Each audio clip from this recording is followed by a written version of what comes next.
Only 4 teams have survived the World League season and advanced to the next round. The high-scoring Orlando Thunder. The defensive-minded European champions from Barcelona.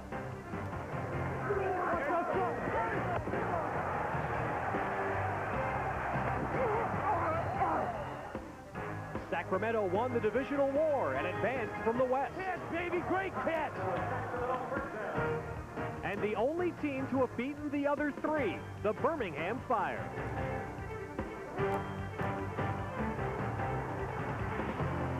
Now it's playoff time, and the Fire, despite its victories over the other contenders, advanced as the wildcard team. Their ground control offense is powered by running back Elroy Harris.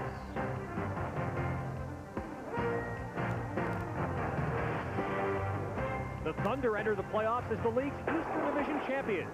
Their high-powered, wide-open offense is led by quarterback Scott Mitchell, whose future lies with the Miami Dolphins. His favorite target is Redskins property Joe Howard Johnson, who has tallied 5 touchdowns on the year.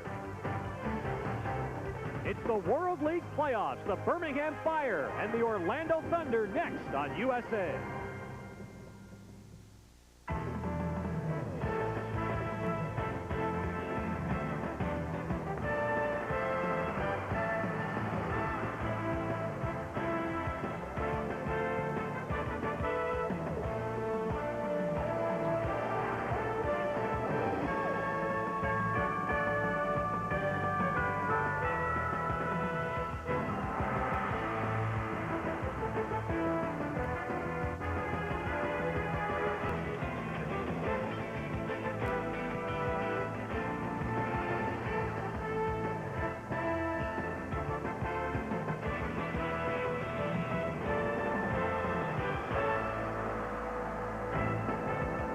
In the heart of rapidly growing Central Florida, Orlando has become an international tourist attraction.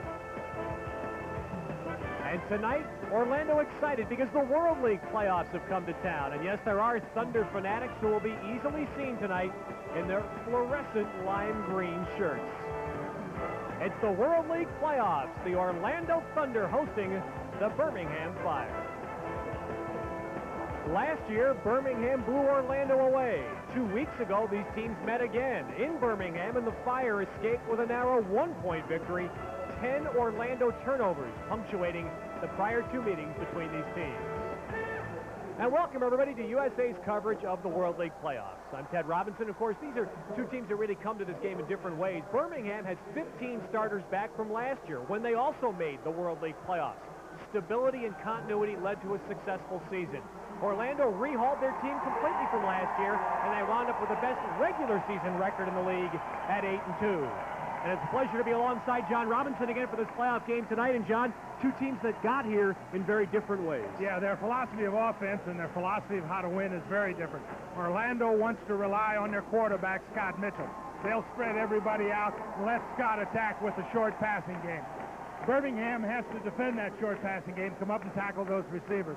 Birmingham, on the other hand, they want to play the old-fashioned way, play defense well, and run the ball well. If they can get their runners, Harris and Bell, running effectively, that's their way to win the game. It's amazing. Orlando has not made many mistakes this year. The fewest sacks, fewest interceptions in the league against a Birmingham defense that likes the big play. All that stuff's great, but now it's playoff time. Now it's the clutch, and strange things happen. Some people rise to the occasion, others fall by the wayside. It's going to be an exciting game. And the Orlando Thunder hope that their biggest home crowd of the year will spur them on. It's playoff action in the World League, and we'll have it for you on USA in just a moment.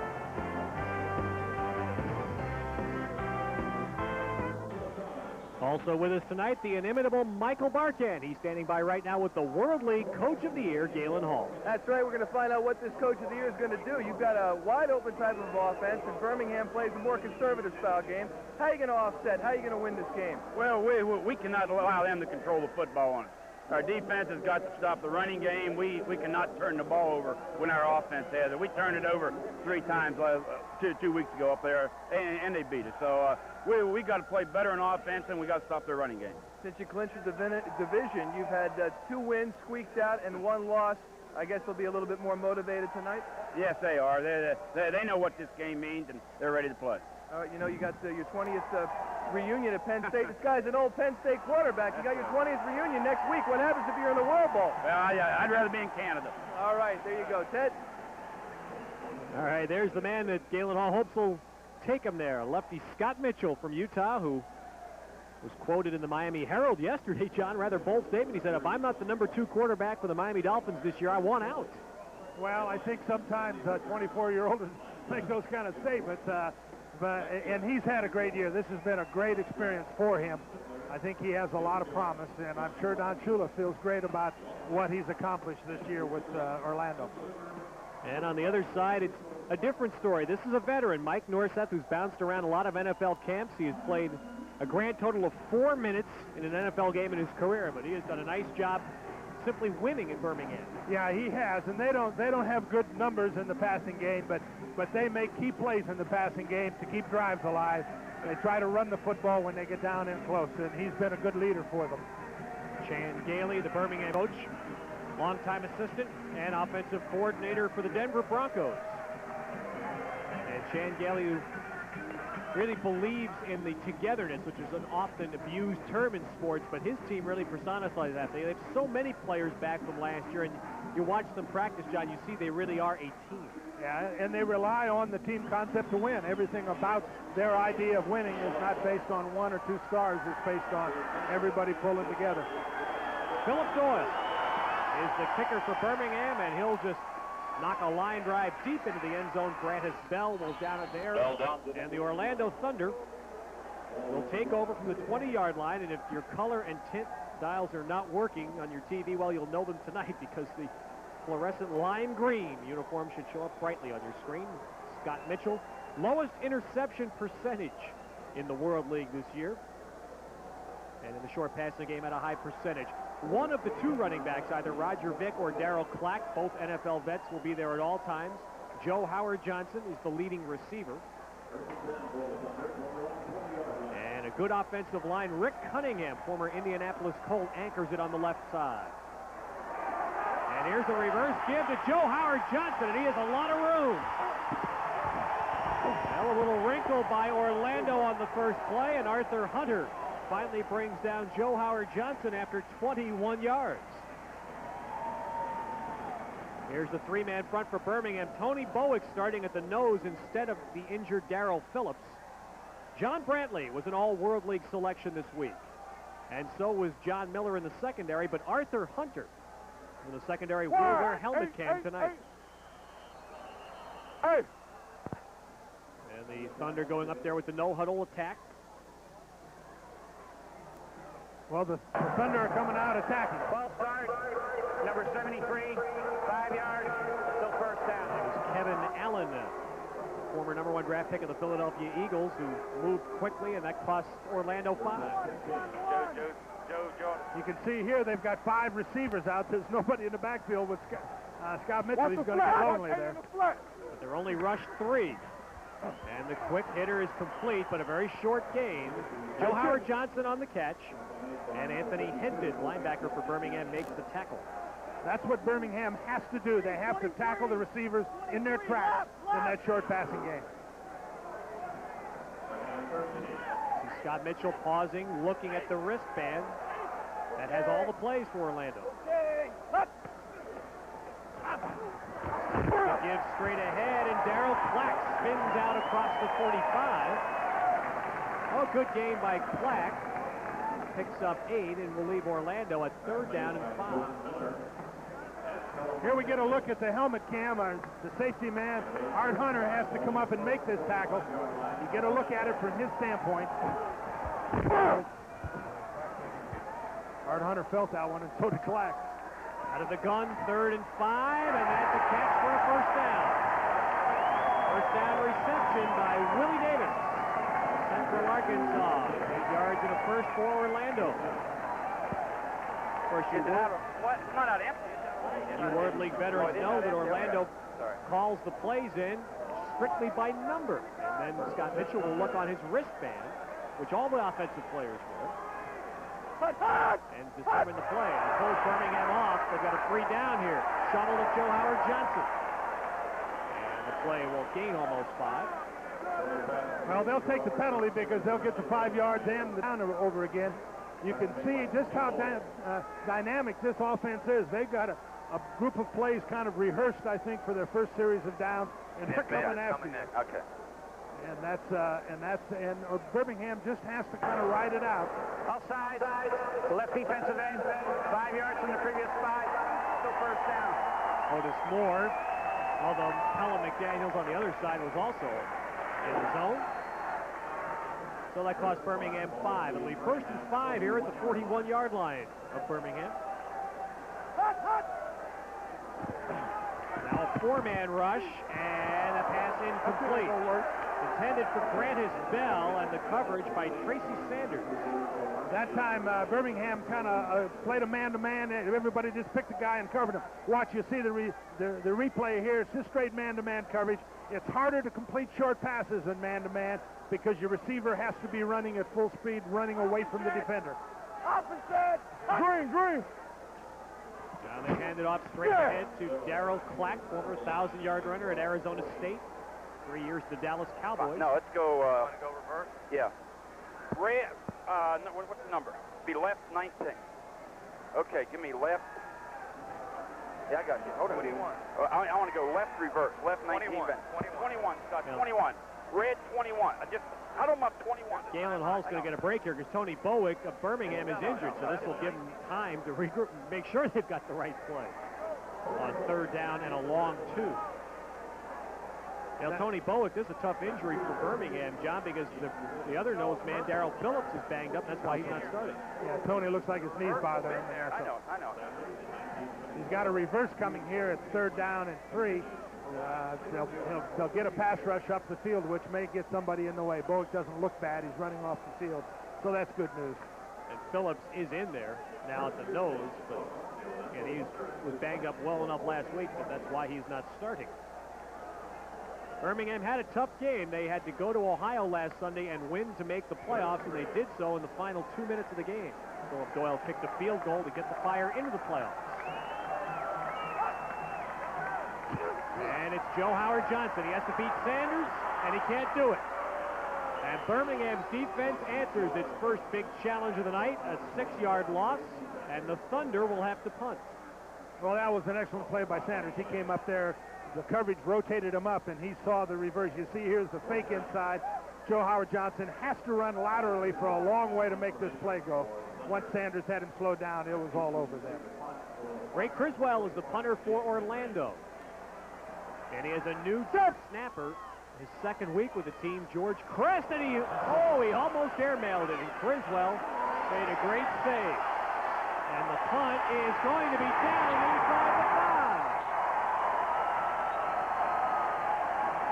From the brink of disaster to a beautiful effort as Criswell barely saved that snap by Crist, and then the kick is down by Winfred Bryant of Orlando inside the 5.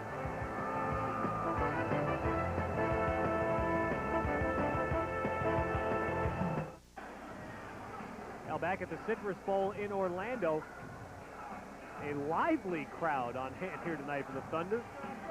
But Birmingham takes over for the first time. Mike Norseth out of Kansas. We told you the numbers won't look pretty. Only 4 touchdown passes and the 12 interceptions. We've got 2 good running backs. Elroy Harris and Jim Bell will alternate as the main back. And Willie Boyer is the key wideout. He's the possession man. Eddie Britton, the speed man. The 3, Harris, and he's stopped at the line. We got virtually nothing, and Rick Andrews, 91, for Orlando, led the surge. We'll see a lot of Rick Andrews tonight because he's wearing helmet caps. First, the Birmingham offensive line. The Fire will tell you that Carl Box has been their best offensive lineman this year. At the left guard spot, Joe Valerio, 2nd-round draft pick of the Kansas City Chiefs. And right now they need to block a little bit. 2nd down and 10 from the 3.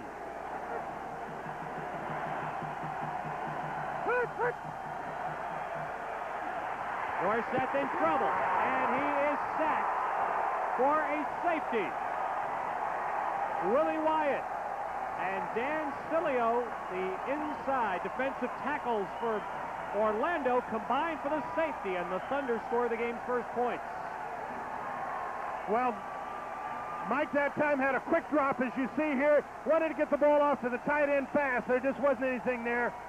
Three-step drop passes are good if you get it off fast, but if you don't, everything falls apart on you. Here you can see him. It's a three-step. He wants to throw it now. He doesn't throw it now. The pass blocking subconsciously thinks the ball's out of there, and Mike has just lost 2 points. It's not a great way to start your offense, giving away 2 points, but this is a patient and a solid Birmingham team. But you know what, John? You go way back, and I've got to give those 2 points to Ray Criswell, the punter, who made an outstanding save of what was very nearly a disastrous snap from center. Yep, and that's and the game so often is decided by those yards that don't show up on the offense and defense. And the fact that the ball was downed inside the 3 also set that up. So the game's first points go to the Thunder. And now Birmingham will put it in play with a free kick from the 20. Kirk Maggio will punt the ball. And Joe Howard Johnson and Grant Hispell are the deep backs for Orlando.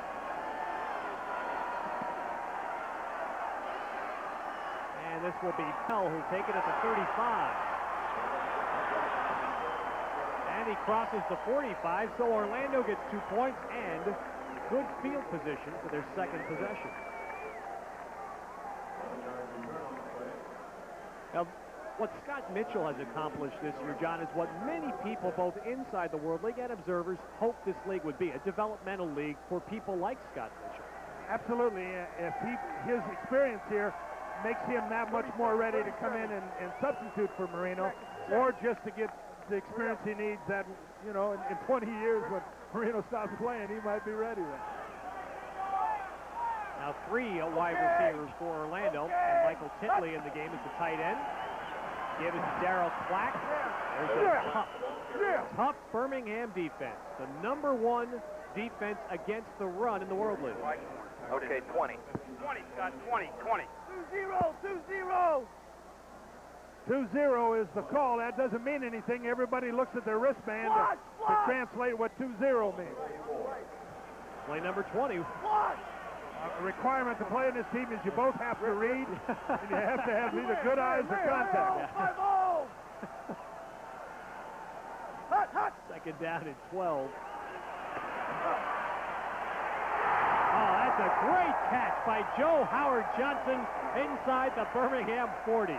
Oh, that was a great catch, and he was strong. He was leaning out about as far as he could go to make that catch. There was pressure on Mitchell, but he just stood in there and got that ball off. A great throw. Joe Howard Johnson makes one as a, just an outstanding catch. This is a stick-'em catch. Mitchell steps up in there. Boom! Look at that. Extended as far as he can. That's a nice throw. I've believed all along that Mitchell is an accurate thrower in the medium range and short range, and he gets rid of the ball fast. They've only taken 10 sacks in the whole season. Look at that stretch. Oh, that's pretty right there. Look at that. And bring it down on the way down. That looks like Clyde Drexler going in for a 2, doesn't it?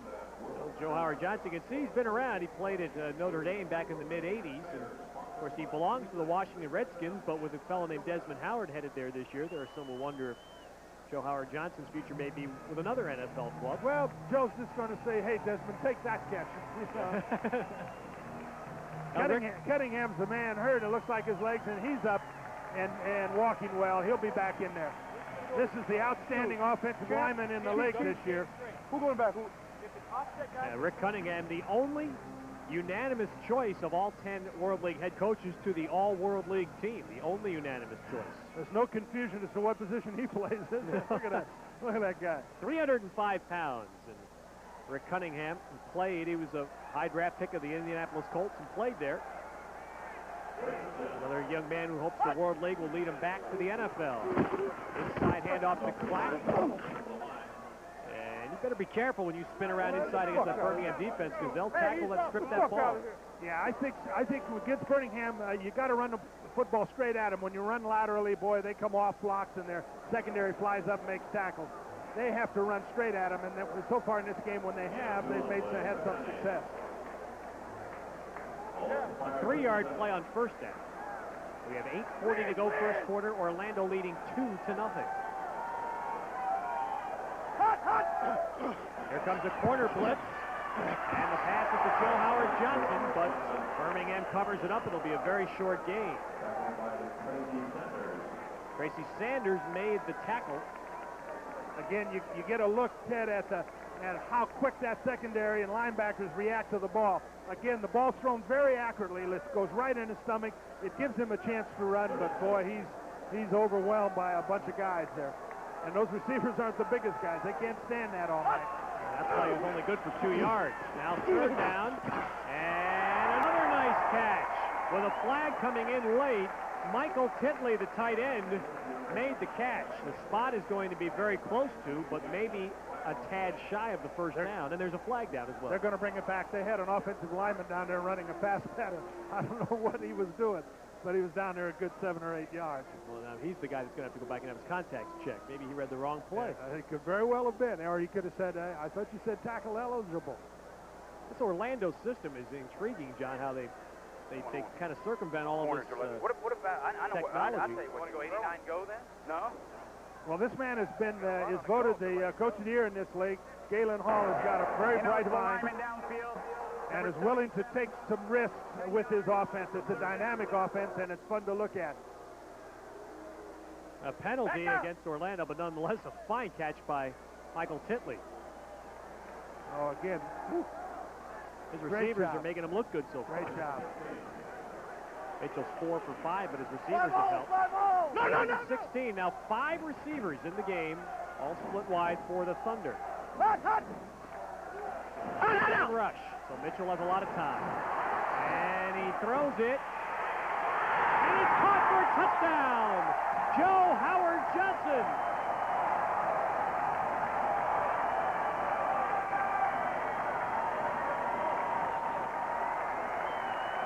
Wow, Mitchell came inches from crossing the line of scrimmage. He let that go, I think, at the last possible second.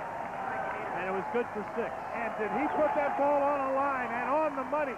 There wasn't much margin of error in this pass. He had to drill it. Watch him here. He starts to roll. Now watch this thing come. He's starting to run. Great job of faking kind of a sidearm shot right on the money. Wow, is that a pass? Tracy Bennett, the All-World League place kicker, puts the extra point through, so the Thunder, the short passing team, hits the big play. Really a big play, and just a great throw. We'll watch it one more time as Scott Mitchell. Can he throw the long ball? People question it. He does it here for 6 points and a 9-0 lead.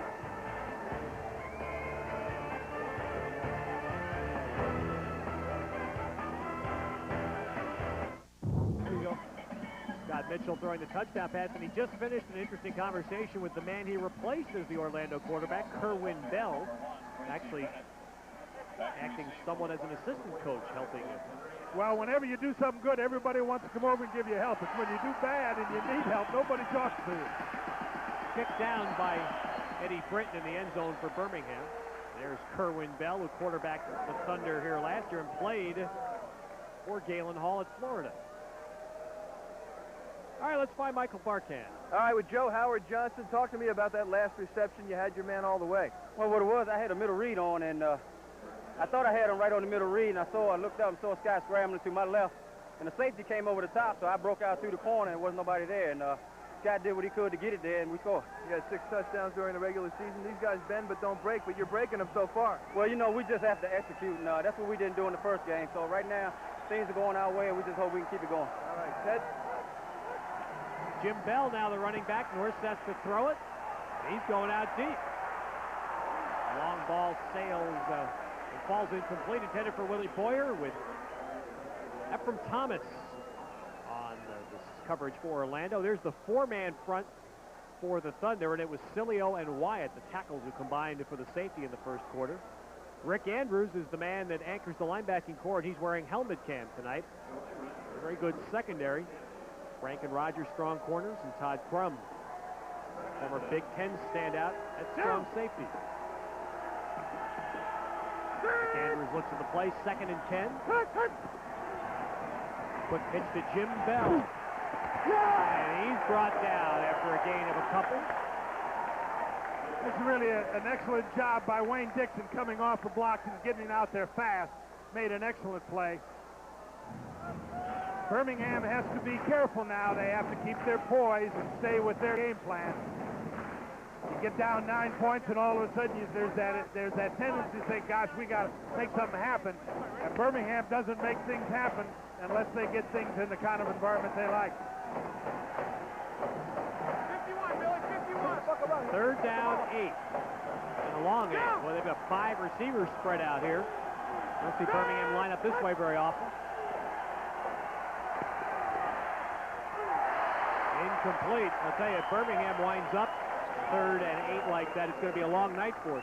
Yeah, that's not their game. And patience and confidence is what they have to have, and they have proven over and over again this year that they can come back in games and just kind of keep playing. Okay, good. 91 done. So 3 downs and out. Birmingham has only had 5 plays from scrimmage thus far. Now Kirk Maggio is into punt. And Joe Howard Johnson is the single safety. Maggio, one of the best punters in the World League in each of its 2 seasons.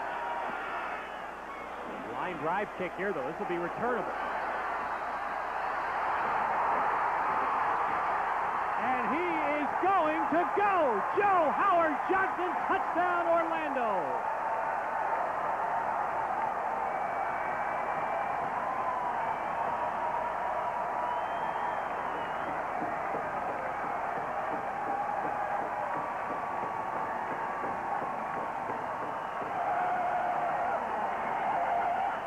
Was a bad punt, and Joe Howard Johnson made him pay for it. Absolutely. He gave him a chance to come up the field.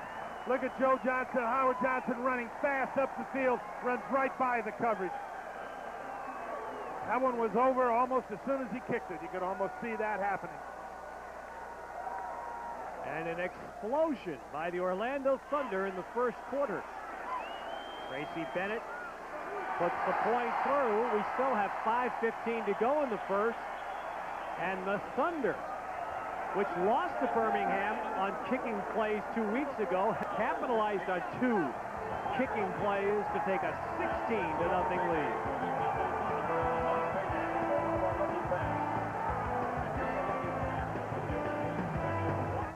Hey, Phil, we need to wait. He's calling for Parkhead again. He wants to get Michael back over there and talk to him. He's had 2 touchdowns in the first 10 minutes.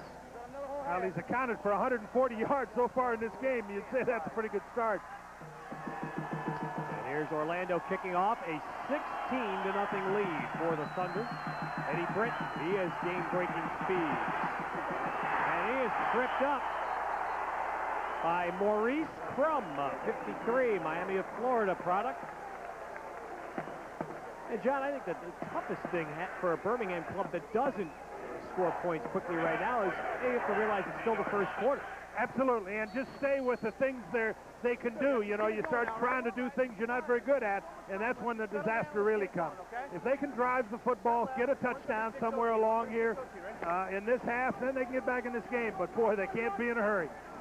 And the problem with scoring points quickly for Birmingham, they were dead last in the World League in passing this year. Second in rushing, but last in passing. Elroy Harris goes inside. Of course, what the Fire would love to see here would be that good long play chewing up drive. Let's go find Michael now. With Arthur Head Hunter, he is the captain of the Bad Boys group. Arthur, what are you going to do? It's 16-0 here, and you're still in the first quarter. Oh, yeah, the game is early right now. You know, they got a good momentum started and got a couple big plays on us right now. But it's still 5 minutes left in the first quarter. We play all game, you know. Got to go out and play all game in this league, you know. It's down to nuts and guts now. So we just got to go out and play hard, baby. Sounds like our boys to come back. Sounds like a little trash talk, Ted. Back to you. It gets silenced a bit. Oh, that's a pick. And that could be 6 more. Touchdown, Malcolm Frank.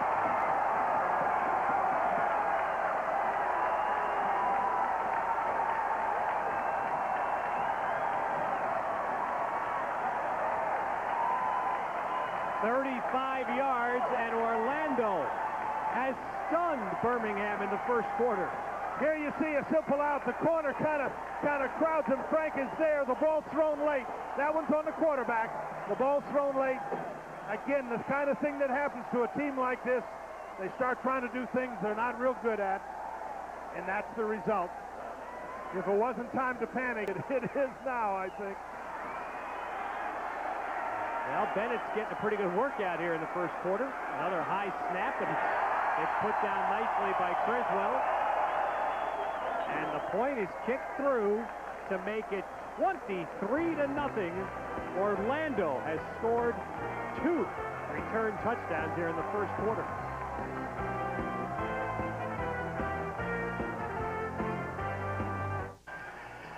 No question, the stamina of these fans may be severely tested tonight. They were here early and prepared in a most emotional way for this game tonight. Yeah, they were out there when we came about 3 hours before the game. They've been down in a few beers between then and now, and when that adrenaline goes, they may be asleep by halftime.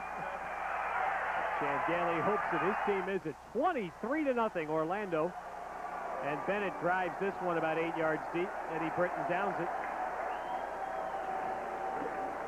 And we're going to, during this series, listen to Chan Gailey on the Birmingham side. 10 personnel, 10 personnel. Well, we're seeing a coach under as much pressure as you can be.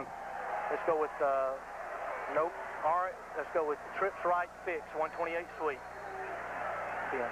Well, John, the team that doesn't make mistakes, Orlando's offense has only scored 7 of these 23 points. Yeah, they've just had everything's going their way. It's really an interesting time for a coach because he already has that feeling in the pit of his stomach, and he's got to convey a sense of confidence to everybody else, or at least calmness. 5 receivers now. Steve Avery comes back. And Avery to the far side. He drops the ball with the play blown dead. And the play will go for no gain. Carl Dunbar out of LSU made the play for the Thunder. Second 10. This play goes laterally a long way. See Dunbar do a nice job of using his hands. That's one of the key things the defender has to be able to do is use his hands to get off the block. You see him do that very well. Nice play. 6 DBs now in for Orlando as they counter this wide open offensive look by the Fire.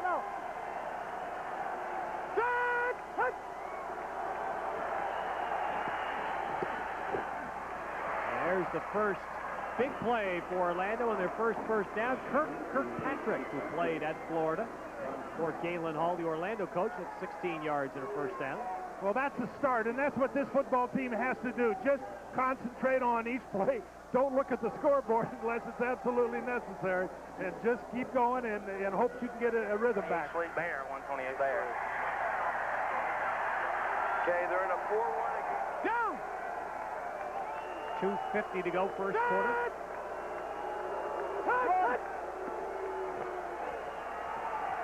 This is play action and incomplete.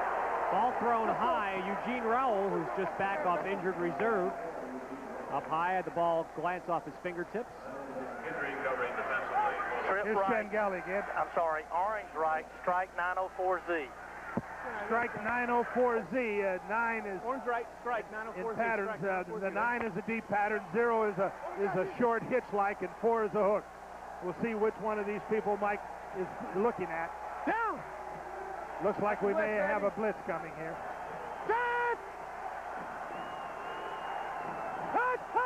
Both linebackers sneak up. They're coming. And the quick pass goes out to Britton. And Eddie Britton tripped up. Nice tackle by Maurice Crum for Orlando. Well, that time they were coming, and they got the ball off okay. They just didn't make many yards. Orange left, hot 985 switch under. Go. Orange left, hot 985 switch under. Hot 985 switch under. That's the pattern now. They're looking for about a 6-yard gain here. Switch under is just an under-breaking pattern by one of the receivers. 5 defensive backs for the Thunder. Again, Crum showing blitz. They come, and the ball's ballooned out to the far side. And a flag is down. Ball incomplete, but face guarding and interference will likely be the call here against Malcolm Frank. It was a nice job by the quarterback. He had a free rusher coming at him. He put the ball up in the air where his receiver had a chance. And this is definitely pass interference here. There's a high ball. Foyer's going up for it. The defensive back just knocks him down. That makes up for a little bit for him, for Frank intercepting that ball and running for a touchdown. But that's the first down for them. So Malcolm Frank, earlier in the quarter, ran one back for 6. Now he'll get flagged. Pass interference, number 20 defense, 15 from the previous side. First down. And that's a World League rule, defensive pass interference, 15 yards from the previous line of scrimmage. That didn't exactly make up for the other one, but it started it going back that way. But John, wouldn't even 3 points here for Birmingham? Absolutely. Just 3 points would be important, wouldn't it? Just to get the bad vibes out of your system and get back to feeling that you're okay. Down. Hey!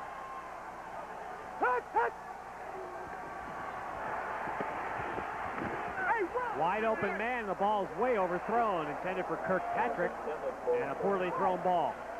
Well, that was the tight end who went out in the flat and then up the field, and they just lost him. Again, they're probably surprising Orlando with some of the stuff they're doing because Orlando got ready for the running game. But again, Mike, they have the problem. They're not very good at this phase of the game. Orange left, hot 209. Hot 209, dig post. Chan, if we get a first, you might want to throw Now, 2nd and 10, Rick Andrews looking in. And you're absolutely right, Steve. Orlando, I'm sure, has never seen this look from Birmingham, especially in the first quarter of a game. Batted down at the line. That's Robert Cresbury who got in. Delaware State, big mitts up there to knock it down. Orlando's just simply coming with more people than Birmingham can block, so the responsibility goes to the quarterback, get it off fast. Try not to hit the lineman in the head with the ball. I mean, you know, and the guy's got a pretty big head. It's pretty hard to get around. But that's the problem that you have when those kind of... So, the first quarter comes to an end, and it was all the pressure on Birmingham. Orlando 23-0. Next week on USA, the World League season comes to a finish at World Bowl 92 to be held at Olympic Stadium in Montreal. The winner of this game will meet the winner of tomorrow's game between Barcelona and Sacramento. And you'll see it only on USA beginning at 8 Eastern, 7 Central, the World Bowl next Saturday night. And Michael Barkat will have an interesting look at Stade Olympique, the site of the World Bowl, coming up at halftime of our game here tonight. Birmingham with 3rd down and 10 from the Orlando 45. Well, that's something Norseth excels at. Easy. And he drew Dan Cilio off with that snap count. And that will gain 5. Now, 2 weeks ago when these teams played in Birmingham, Birmingham had 3rd and 10. And without running a play, they got a first down. Norseth twice did this. Number 71 defense, 5 yards, still 3rd down. Well, we get a look at it here. You can look at Andrews trying to move in to place the blitz. He's looking at his lineman just jump right offside and say, no, man, not till he centers the ball. Norseth picked up 7 first downs in 10 games this year. Listen to his start. People off. Still the ball. Now it's 3rd and 5, the big rush again. Pass off and a first down. Eugene Rowell with the catch. And the tackle by Ephraim Thomas. Well, that was a huge play for Birmingham because Orlando is testing them by blitzing. You know, they pick up the blitz well here. They pick up Andrews, who's coming. It's the outside rusher on the other side. Here you see Andrews sneaking up, trying to get a head start, watching that ball. As soon as that ball steps, go, boom, the guard steps right out and stops him. Oh, that was a wonder. You could see Schoenwolf's eyes shifting as he saw Andrews move into position. That was a great look at what happened. That was wonderful. First down at the 33 of Orlando. H-back is Avery, play fake. Norseth the keeper, and that'll pick up 5 or 6 yards on first down. 23-0 the score, and the stat sheet pretty one-sided. The big number there, the return yards. Yeah, the return yards is, and just big plays, big errors, big plays. The only stat that counts right now is that 23 on Orlando's side and 0 on the other. But again, the other side's moving the football. They have to just concentrate on what they're doing and make this drive work. That's Pete Kuharczyk, defensive coach for Orlando, and he relays the defensive signals into Rick Andrews, who is our helmet cam wearer. That was an 8-yard gain by Norseth. Eddie Britton tackled forward, and that'll be a first down. Eddie Britton had a chance to make something big happen there, but he kind of hesitated on that quick screen type thing. He had a chance to get up the field, and he just was a little slow. Watch him here. Watching the ball's right on the money. Watch him hesitate right in here. Not sure where he's going, and got tackled, but it's a first down. The one thing that Birmingham's going to have is 4 downs. You know, there's no sense of, they got to go. Now they're back in their running formation.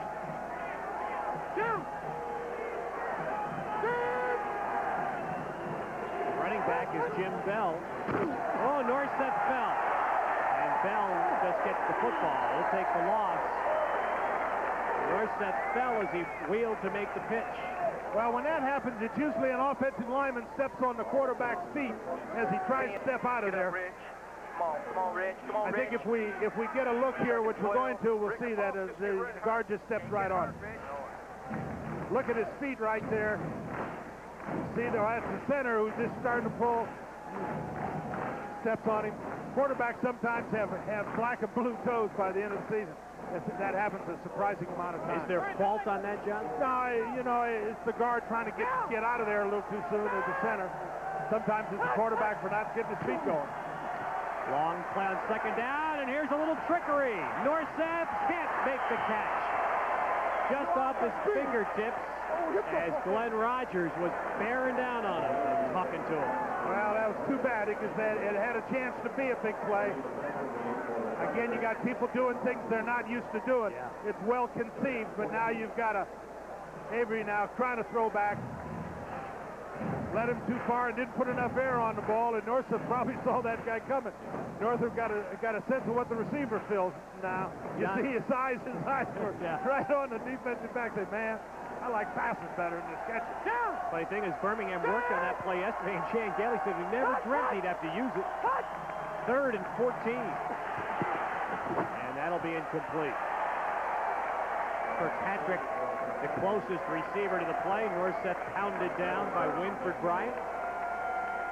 And they are going to make Mike Norseth pay for any passes he'll complete tonight. Well, what's happening now, when they get in that 5 wide receivers, they're going to an automatic defense where they're blitzing and they're just rushing one man more than they can block. I think Birmingham's going to have to bring a back in the backfield to pick up that extra rusher because that just isn't working. Norseth may not live through this game if he keeps happening that way.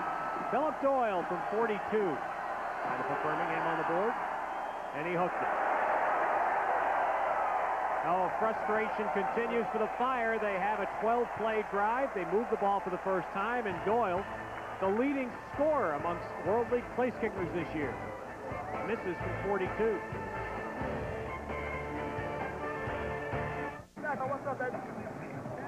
Well, tonight the talking's being done by the lime green guys so far. Yeah, and you really get a sense that they're rested and full of energy, and obviously they've had it all their way so far. Orlando has not run a play from scrimmage in almost 11 minutes, but they lead the game by 23 points. And someday I'm going to get the stat police on that. I think time of possession is one of the most deceiving statistics in sports. There's Roger Vick running it for the first time. The one-time New York Jets standout. Pushes near the 35. Michael Barkan. With Mike Westhoff, Miami Dolphins special teams coach, and you're looking at all 4 kickers on both teams here, and you've got 2 good ones in Miami. Why? Right. First of all, we just want to, well, Reggie Roby's coming off of an injury, and we want to make sure we have the very best possible person in camp, just in case he has problems or just to back us up. And then also there's a competition factor. We've done this in the past. We've had very, very good kickers, and we create competitive situations, and it's worked for us. Now, Scott Mitchell says he wants to be the number 2 quarterback, and last year he was number 3, many said because he couldn't hold for Stoyanovich. What will happen in that regard? Not so much that he can hold, because he certainly can, but the fact that we had a combination going with Scott Secules, then that led to us just to keep him with Pete. And we'll let it open for grabs and competition and compete this year. All right, Mike, thanks a lot. Ted? No catch there. That's Chris Ford, and he did not get the second foot down. Right in front of the Orlando bench. Pass is rolled incomplete, and that will bring Orlando into punt. Well, here we get a look at a great throw and a pattern where he throws it right in between the zones. The receiver got spun around a little bit, lost his balance, and that foot just swung out of bounds. That was a nice throw by Scott. It was right in the middle between the zones. And so here is Ray Criswell to punt. George Christ, who is an assistant coach for the Chicago Bears, signed last week to be the new long snapper for the Thunder. We got blue, set.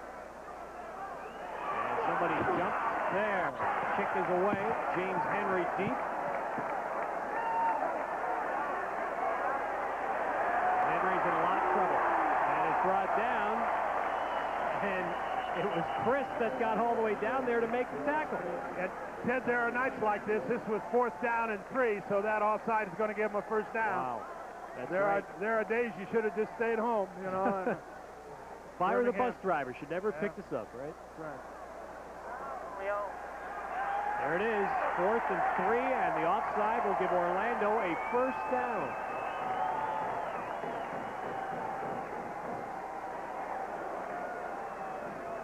Again, put yourself in the body or the mind or the feelings of the Birmingham team. You know what it's like to have that feeling in your stomach. Number 26 defense, 5 yards, first down. It's like playing golf and hitting your first 3 shots in the lake. It's hard to keep playing. In the normal rhythm and the normal enthusiasm you need just isn't there, and it's hard to get it.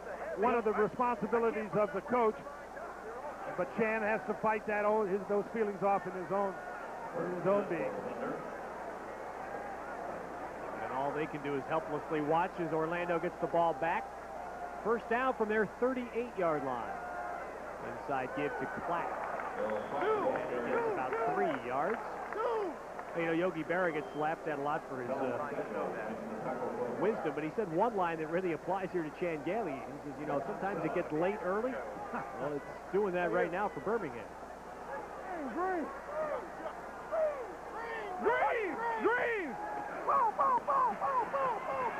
Mitchell keeps the feet moving. And now throws it short of Brannis Bell. Scott Mitchell is a big kid and doesn't look like he would be very good on the move, but he is excellent on the move. He can kind of shuffle as he does there. Keep his hips pointed down the field so he can throw the football. He didn't find anybody, but boy, he sure got everything he could out of that play.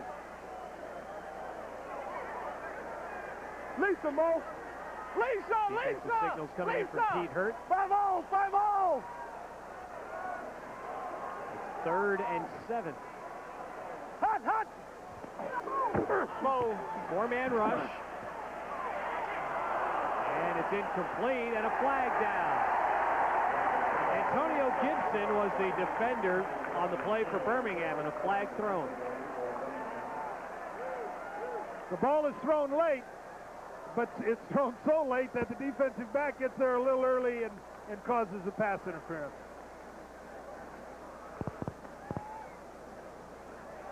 Again, now that's a big error on the part of the safety man. He's running over there. He should have had his eyes on the football. He could have intercepted that ball. He had a really easy play on it, but he never saw it. Yeah, it could have easily been an interception, and it's getting, again, the fundamental of a safety man seeing the ball, seeing the quarterback throw the ball is where that play went awry for Birmingham. So 2 first downs by penalty for Orlando on this drive. Clack takes it to the 41. And after taking a couple of weeks where their play was lackluster, having already wrapped up the division, Galen Hall made sure whatever he did worked tonight. Yes, and they're an outstanding-looking team. And you take one of these teams that have dynamic offensive ability and you get them going good. Boy, they're frightening. Hot! Here comes the blitz. Mitchell gets away. Now will buy some time and go as a man wide open. Touchdown to Willie Davis. Wow.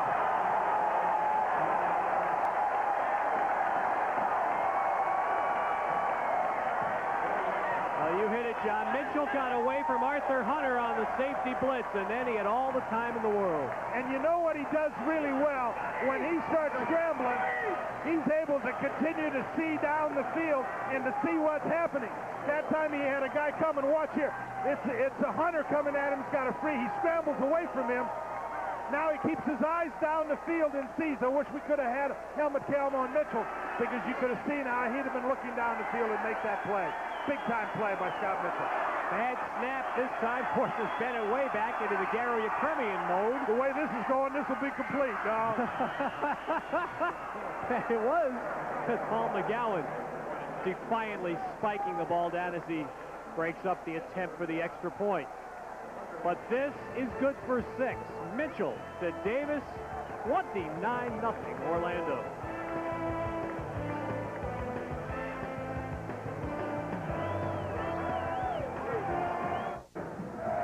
Willie Davis played at Central Arkansas, and that was just his second touchdown catch of this year, 41 yards from Mitchell. That was a drive kept alive twice by penalties on Birmingham that gave the Thunder first down. This ball dribbled ahead, and play is blown dead. I think he kicked the ball before the referee signaled the ball ready for play. Okay. White is the boss here. We'll find out. Under 3 downs, we just got to stay lit. That's right. Because when they're in trouble now, they're going to do that. There is no kickoff. The ball fell off the tee. We blew the whistle to kill the play before he kicked it. We'll reset it. Please reset the stadium clock to 7 minutes, 28 seconds. I wonder it was a funny-looking kick. Well, he did a great job to hit that the way he did. Well, they should be able. These guys played soccer all their lives. You know, they're not football. They're soccer players. Yeah, they should be able, they should have to dribble it and kick it. Did you ever talk to kickers when you were coaching? Did you talk to your kickers? No, I introduced myself and just, yeah, sure you do. Sure you do. And I think it's important that that the kicker be incorporated in the team. The best kickers always are. On a hot route, so I just stepped. It's amazing when quarterbacks make big plays or anybody makes a big play, they love to explain it to you after. Say, yeah, I saw this, and the guy wiggled his left ear, and so I threw it to the right side. Well, we may be here a while as they try to get the stadium clock reset to the proper time. I don't think it matters. Well, if you saw that time, 72 minutes and 80 seconds, I think it's going to feel like that to Chan Gailey in Birmingham.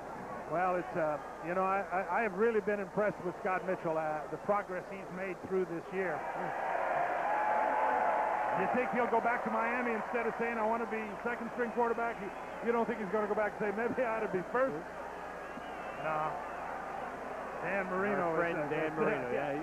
Scott will know better than that, huh? Now Bennett gets a good kick away. This will be a chance for Eddie Britton to run one out. He's brought down on the near side. Boy, a nice special teams tackle there by Joe Howard Johnson, who's doing everything in this first half tonight, almost as much as Michael Barquet. Can't do enough, though, Ted. The buses in Orlando this spring tinged with that lime green. One for every win that the Thunder has. They're 9 because they've won 9, including the tiebreaker game preseason. But if this game keeps going the way it's been, they're going to have 10 buses going around. Take me to the Omni, please. Another fair cheater. Did you notice that? I didn't know they had 10 buses in Orlando. Chan Gailey's telling Mike Norseth, you know, we can get 29 points here in this quarter. Oh, no, he's coming back. So are we. They wouldn't take me. At the Citrus Bowl in Orlando with John Robinson and Michael Barkan and our outstanding production crew here on USA Network. Ted Robinson. And Orlando leading 29-0. This has been a big deal. The World League is focused fervently on this game the last 2 weeks. Gary Venezia of the World League has been here trying to drum up more interest in Orlando, and they've got a nice crowd, an enthusiastic crowd tonight. That's 42. They were looking all season, and they've got it, and they're putting on a great show for them. Norseth is struggling. Incomplete to Elroy Harris, and he is now 4 out of 12. Well, it's, again, it's that thing of having to do things that you're just not comfortable with.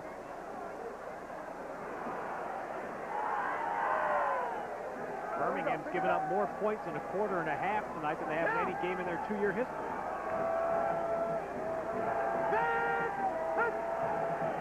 Four-man rush. And the pass incomplete. Intended for Boyer, who last week caught 13 passes in Ohio. Single game record. I can't get the wheel call when they got 0. Okay, Mike, let's go with orange left, hot 628 wheel switch. And one thing, John Gailey's composure was very impressive during this. Well, he's doing everything he can to try to establish some sort of a rhythm.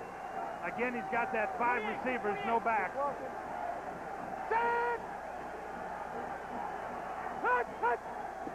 Third down and 10. Up the sideline. Line drive pass off the fingertips of Kirkpatrick. Kevin Gibbrey covering for Orlando. So 3 downs and out. And the Fire's punt team back on the field. Well, again, as you know, ball's just off fingertips. Again, that's a tight end running up the field just without the kind of ability to stretch out and make that kind of play. And so the ball ticks off his fingertips.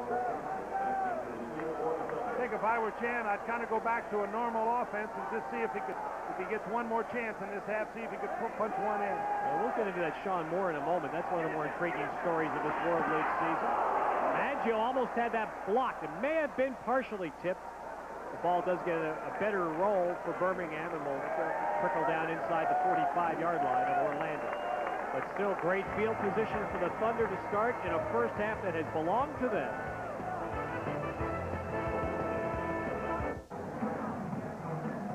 Orlando with the ball and field position has been such a dramatic difference in this game. The Thunder starting from their 45 here. Birmingham's best starting point has been its own 22-yard line.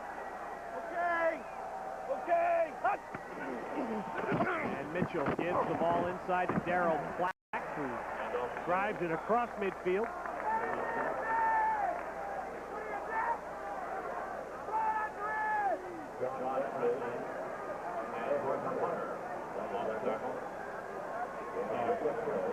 That guy must have lost a bet somewhere. They had to wear that uniform.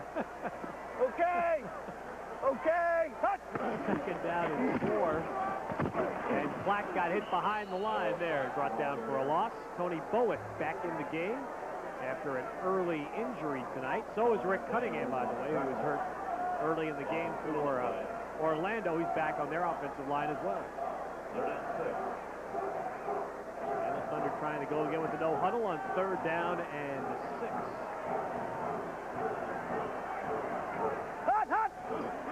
And here comes another blitz. Mitchell gets it away, and this is picked by Junior Jackson.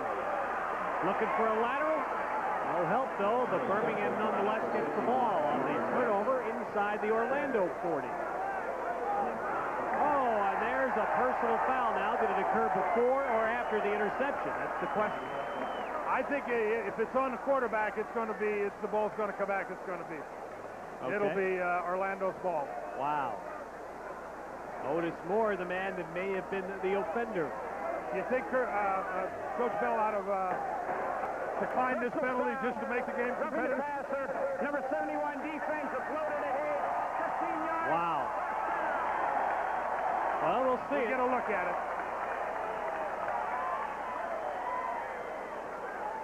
You know, I was. Technically, that's a correct call. He did strike him in the face.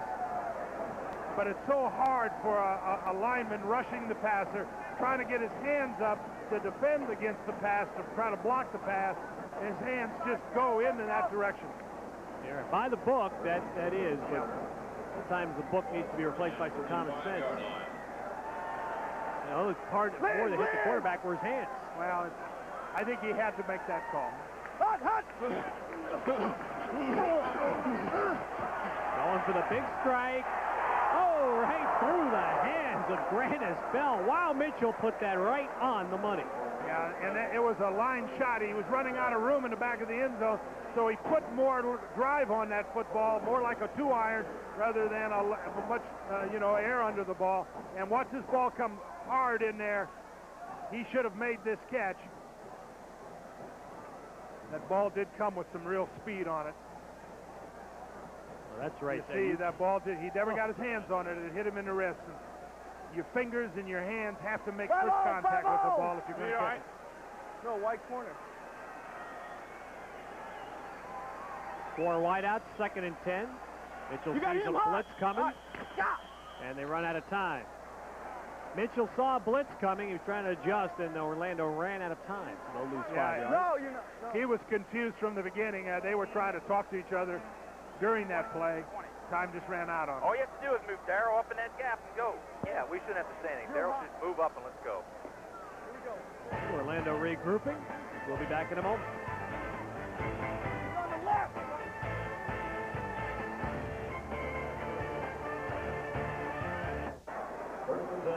And Orlando just hitting another big pass play. 19 yards from Mitchell to Joe Howard Johnson. Good catch for Howard Johnson. First down, 22-yard line. Inside it's the flat. And right now Orlando's able to get a few more yards inside than you would expect against that Birmingham defense. Well, they've got them spread out now, and they've got them back on their heels. There's not enough to establish an offense running inside, but it certainly keeps them honest. They're moving down for more points and more importantly, using up most of this half. Green! Down to 3.5 minutes in the half. John Brantley, all-World League backer. He's the quarterback on defense. Okay! Darryl Flack runs it inside, and that'll be 1st and goal for Orlando. James Henry on the tackle. Orlando's coming off the ball and just giving the runner about an extra 2 feet from where he can make the nice cutback run. Hey, John, caught up in all of the hoopla for Orlando's passing game, people forget they have the 2 most experienced NFL running backs in the league, in Clack and Vick. And they use them in tandem pretty well. 1st and goal, 7-yard line. Darryl Clack, the ball carrier. And Darryl Clack punches it down inside the 5. Oh, that is a lonely spot that Chan Gailey stands in right now. You got to feel like the spotlight's all on him. Yeah, and as this game goes on, you'll notice there won't be anybody standing next to him either. They all start disappearing from around the head coach. 54. 3 rip. Roger Vick inside. And he is going to be down just shy of the goal line. Well, they're making that consistent game. It's the backside of the Birmingham defense that isn't closing down fast enough to stop that cutback run. Every time he's run the football, he's made that cutback, and it's that gets us to 2 minutes to play in the first half. Orlando punishing the Fire, trying to add to the lead.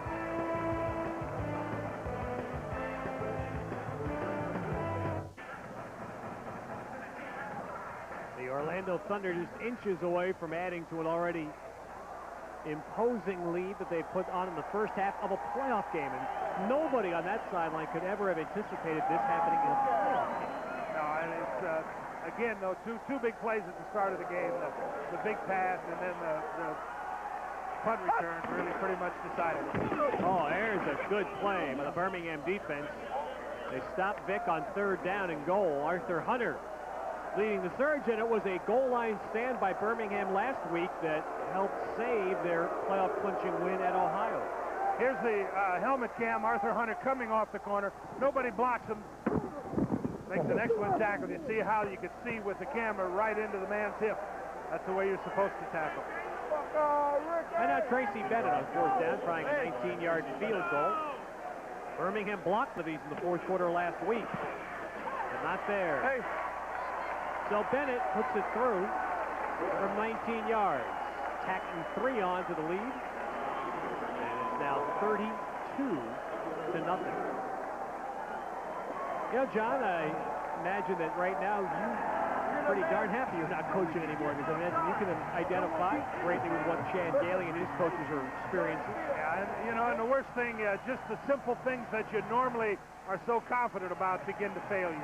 You get so you can't get out of your own way, but it's a terrible feeling, particularly in such an important game. This is the biggest game of the year. These people have done a great job to get in the playoffs, and they find themselves just unable to compete tonight. if they played this game again tomorrow night, it'd probably be a very close game, but it's certainly not at the moment. You know, John, we took a look earlier at Sean Moore.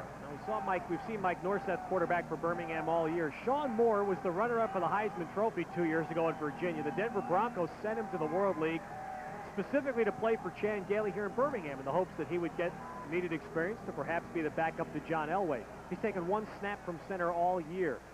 I mean, you don't know what Chan Gailey's thinking, but could you ever conceive of a scenario whereby they may turn to him tonight? Well, you know, it really wouldn't be fair. He's not prepared. He hasn't had the opportunity to play, so, you know, it's putting him in a position that's pretty negative for him. Not that anybody in the game isn't in a pretty negative position right now. Eddie Britton will be out across the 30. And that's the incredible contrast between Mitchell, who's gained the needed experience and played so well for Orlando, and Sean Moore, who has not been able to play for Birmingham. On Tuesday, Kirk Douglas tries to rescue his psychic son from the Fury. Andrew Stevens co-stars in the USA movie The Fury, Tuesday night at 9 Eastern, 8 Central on USA. Now Birmingham starting from their 31 now. 1:16 to play in the half. They have all 3 timeouts. Down. And the Fire continues in that 5-receiver alignment. Underneath hit. Eddie Britton bumped once and then finished off at the 32. The play is good for a yard. Dean Witkowski out of North Dakota. Go with orange right, hot, 269 pin flat. 269 pin flat. Other side. 269 pin flat. Put him on. 269, Billy. 269. Yeah. Down. Chan Gailey still coaching, and he's got to do some coaching at halftime. Trying to keep 36 guys awake and alert and inspired. Norseth's awake. Boy, nice job. He turns a big loss into a gain of 4. Well, that was a great job by Mike, keeping his people alive. Birmingham timeout, 35 seconds as they try to get on the board before halftime.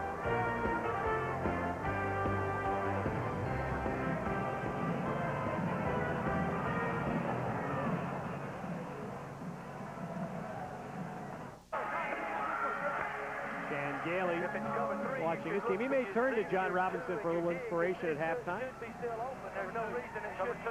First, we have a third down play coming up here for Birmingham. Third down and about 3. And Norseth goes deep to Eddie Britton. And Britton winds up having to break up a potential interception by Malcolm Frank. And that'll bring up 4th down now for the Fire.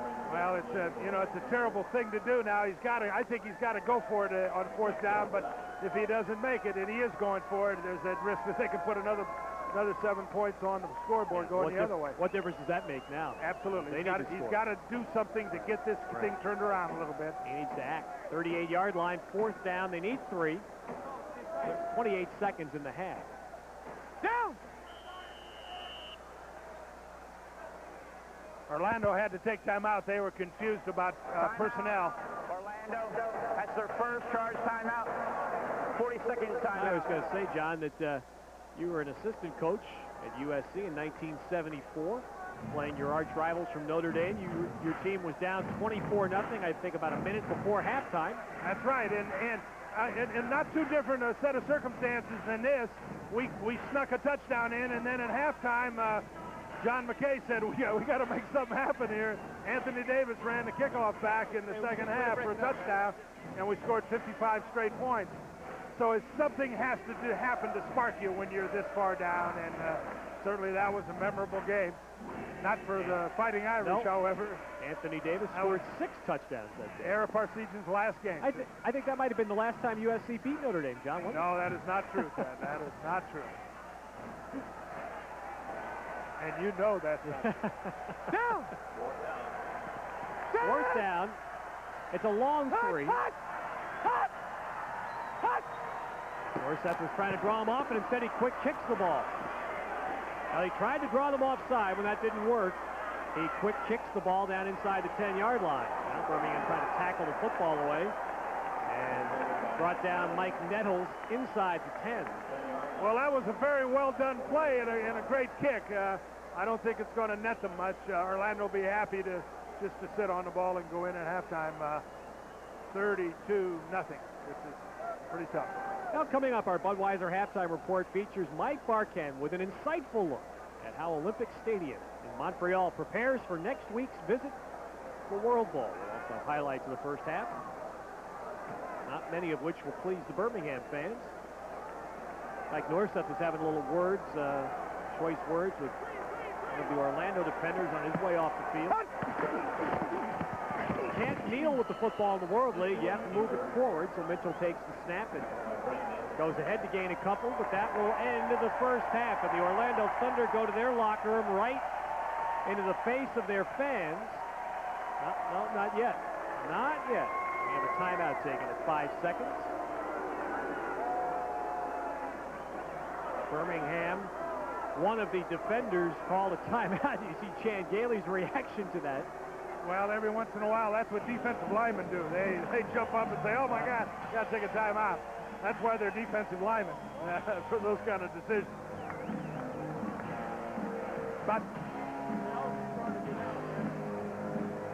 well, what is this feeling going to be like in the Birmingham locker room? How is Chan Gailey trying to keep these people inspired?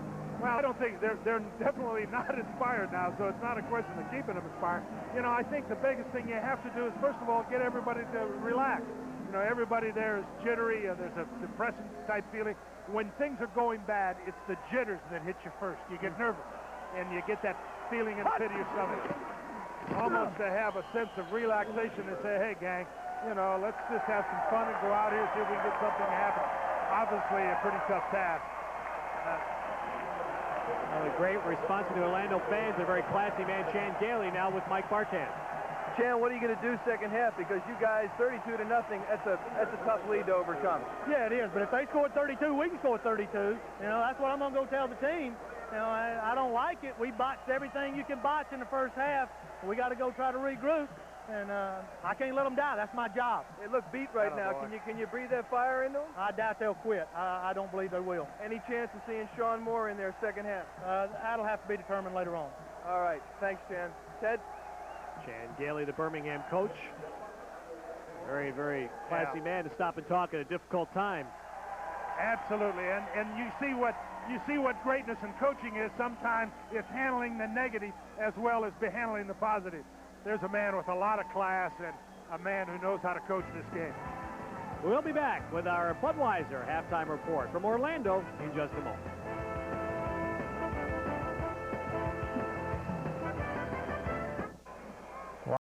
A lot of folks here in Orlando starting to get their passports ready for a trip to Montreal. The winner of this game heads to Olympic Stadium for next week's World Bowl. Our Michael Barkan had a chance to visit Montreal this week and check up on preparations for the game. London's Wembley Stadium, site of World Bowl 91. The World League's inaugural championship proved a resounding success as more than 61,000 fans watched the London Monarchs emerge victorious. This year, World Bowl 92 travels to Montreal, Canada, an international city with a European flair and home to the Olympic Stadium. Montreal hosted the '76 Olympics. It's had other huge events here. They know how to put on world-scale events, and it's only an hour flight from New York City. Most people aren't aware of that, so it really has a European flair, and that's one of the important criteria we had in selecting it. Back in 1976, Montreal played host to the world in the Summer Olympic Games. But if you'll remember, Stade Olympique not quite ready when the athletes came to town. Well, the World Bowl organizers hope to avoid the same fate when their showcase game comes to Olympic Stadium next Saturday night. Come on inside, I'll show you what I mean.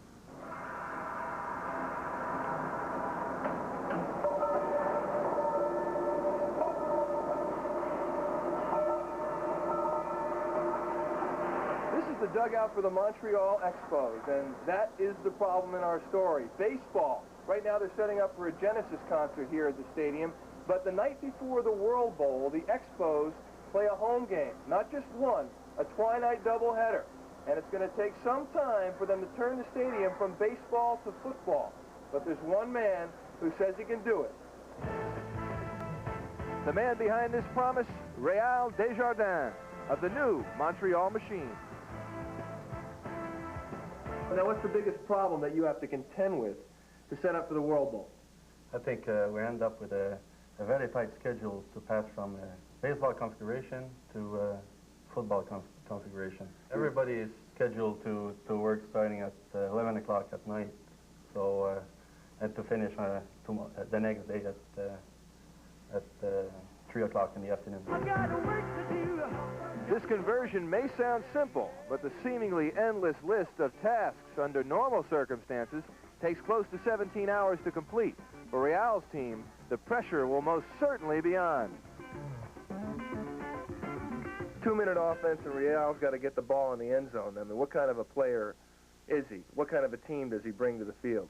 Well, he's a general out there, and he can really take it in when it counts, and there's no questioning his ability to react and respond under pressure.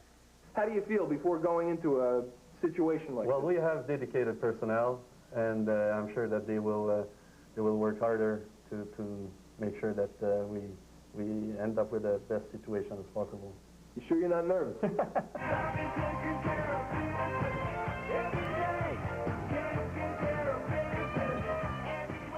Well, the World League, Montreal, and Real are all confident that it can and will be done. Let's just hope the Expos don't go extra innings. We never miss an opening here. World Bowl 92. We'll see you next Saturday night right here on USA Network. Orlando leading 32-0 at the half, and there was a great dish in golf called a mulligan, and I'm sure Chan Gailey, about 3 minutes into this game, was hoping he could have called and taken that mulligan right up the bat. Absolutely. You just don't expect that kind of thing to happen. Once it starts happening, it's hard to get it stopped. And again, the worst thing for Birmingham is they can't play in this kind of a game. They need the game close and tight, and they just can't score points quickly. It began with a punt that Orlando downed inside the 5, and Norseth tried to throw a pass out of the end zone and paid the price. Again, he didn't have anybody open, and the protection fell apart, and boom, they're down 2-0, and it's going to get a lot worse very fast. Dancilio and Willie Wyatt combined. Orlando took the free kick, moved into Birmingham territory, and Mitchell went deep. Well, you see Scott Mitchell scrambling. Watch him fake the run, then throw, and he throws with about 6 inches behind the line of scrimmage, on the run, kind of sidearm, with great accuracy to Joe Howard Johnson, who had about as good a half of football as you could possibly have. That made it 9-0. Birmingham went 3 downs and out, and a low line drive punt by Kirk Maggio cost Birmingham. Yeah, it was a very low. You can see Johnson coming up the field immediately, going right past the Birmingham coverage. Now he's loose in the secondary. And those were 2 touchdowns within about 2 minutes by Howard Johnson that made it 16-0.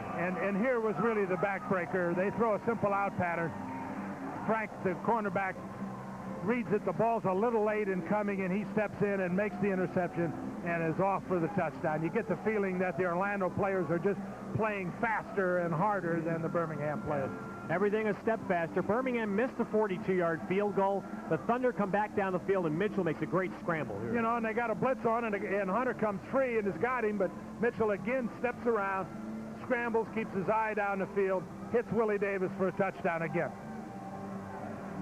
All right, now what, if anything, can Orlando try to do here to reverse this? I don't know what they're going to do, but you got to look at Chan Gailey trying to do a great job of keeping alive, keeping the belief that his football team can come back. The first thing I think they have to do is just relax at halftime, not play with a worried look on their face. Hope something good happens early, get them going again. All right, well, we'll see how evangelical Chan Gailey really was at halftime when we come back. The second half is next from Orlando on USA.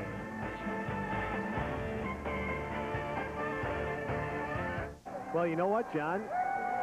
Your prediction did not come true. They're still awake here. Yeah, they are awake, and they're enjoying it. And it's too bad they didn't get this kind of a crowd early in the year, because I think they'd have kept coming back, because Orlando is an exciting football team, and they're certainly playing at their best tonight.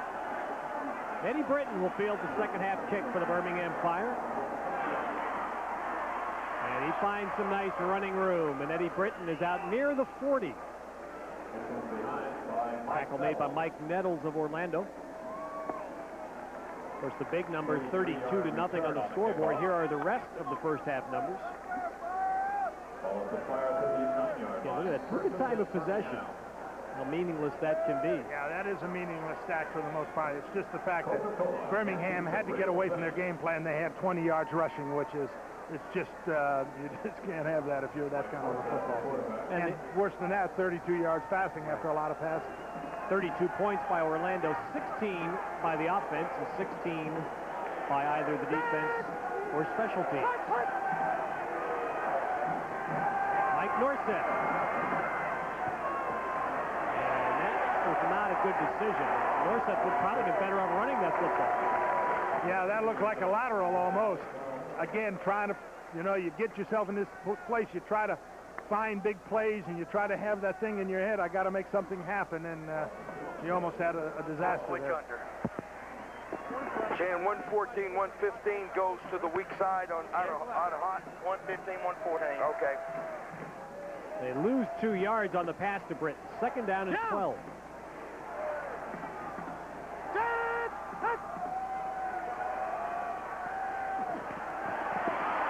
And Norseth will run this. And he goes out of bounds standing up. And again, Glenn Rogers going up to talk to him a little bit, but Norseth gained some yards there, gained 6. Here's a look at a coach just desperately trying to find something that works. 128 sweep. Tony T. You get in that position, and all of a sudden the numbers on those play cards start getting blurry. You can't read and you can't think, and you just have to keep fighting. Getting eaten up. And he certainly hasn't had much luck so far in this game either. Down! Has completely abandoned any pretense of running the football. Give it out to the H-back Avery here. Schoenwolf pulling, but Orlando stops it shy of the first down. Carl Dunbar. Well, here's a big decision for Chan, whether to go for it now. He's going with the punting game, it looks like, or maybe a fake punt. Well, he's got 4th down and really only a yard. So Kirk Maggio now to do the punting, and again Birmingham getting a good kick return. They start at the half in good field position, but unable to capitalize. And that man scored 2 touchdowns in the first half.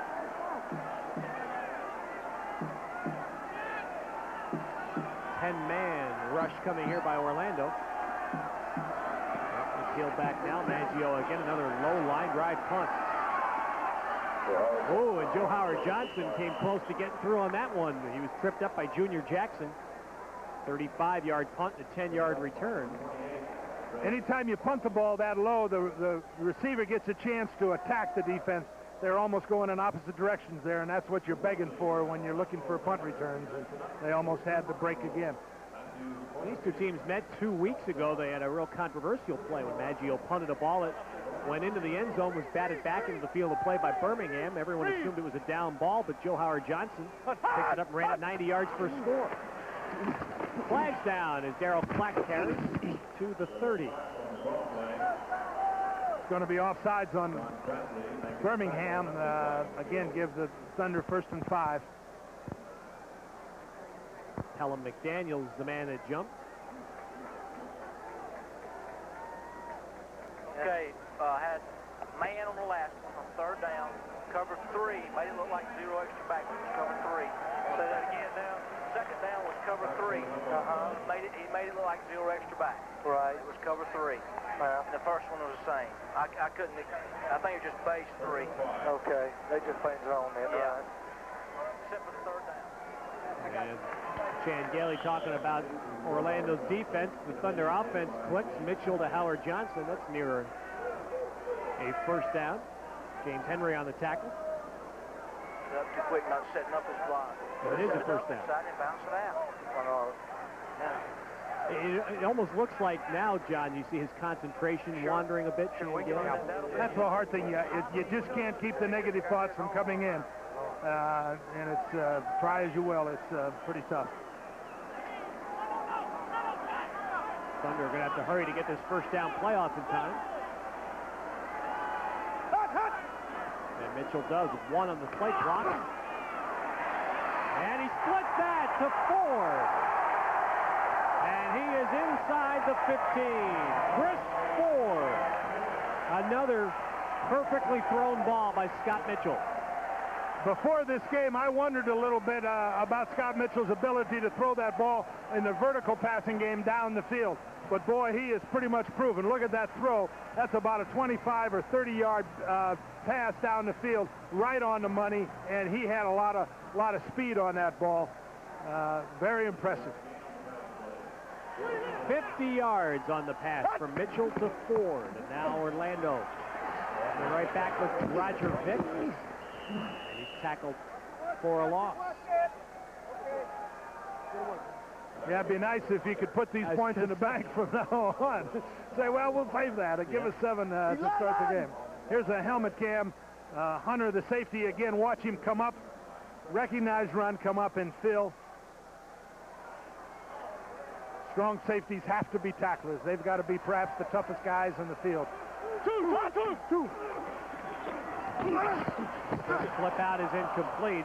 Mitchell trying to hit Joe Howard Johnson. He was hit himself by Maurice Oliver, who had a real good year for Birmingham. In fact, Gene Smith, their defensive coordinator, felt that he was the guy that was overlooked for the All-World League team. Well, he didn't take the fake at all. He came up the field and after the quarterback. That's one of the reasons when they've given the ball to the back, that cutback play has worked underneath the outside backer who's coming up the field. Pete Hurt and Stanley King on the side send in the defensive signals for Birmingham. Go out. No, regular. Third down and 11.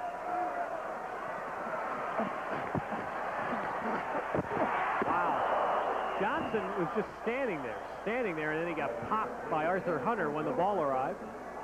Well, it was a pattern. I think the primary receiver got bumped and got knocked off the pattern, and Scott was just sitting there waiting for something to happen. Here we look at Art Hunter. We get a chance to look and listen to him. Here he's down.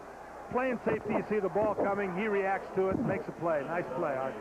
We couldn't see his eyes, but I'll bet you they got awfully big when he saw a free shot. Had a receiver there. Field goal try of 30 yards. Another high snap. Criswell put it down nicely. Hey, Criswell's been an unsung hero today. He's hit some high snaps nicely, and Bennett kicks it through. John Robert Holland, irate. Well, he got held on that last one. 35-0, Orlando.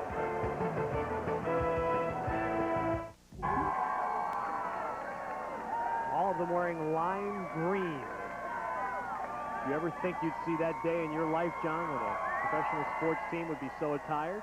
You know, the lime green looks pretty good right now. Yeah, you know, it's funny. Whenever a team is playing good, everything about them looks good. Well, you see something that we haven't seen this year. Sean Moore appears to be poised to enter the game for Birmingham on this possession. Tracy Bennett kicking it. This will be a run-back chance for Eddie Britton from the goal line. Flag flying from behind, and Britton stopped shy of the 20. Wayne Dixon on the tackle for Orlando. And there's a penalty which is going to set them back further. They're going to start their offense around their own 10 here. You know, I think it's maybe subconscious that referees, when you're losing and not playing well, the referees just seem to focus in on you and add to the misery that you have. And, of course, part of it is that you're not playing well and making those kind of errors. We're going to see Sean Moore for the first time this season, really. Illegal block in the back. Above the waist during the return. Number 51, half the distance to the goal. First down.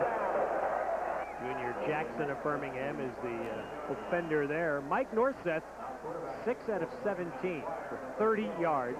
He punted on the quick kick for 56. He punted for more than he passed tonight.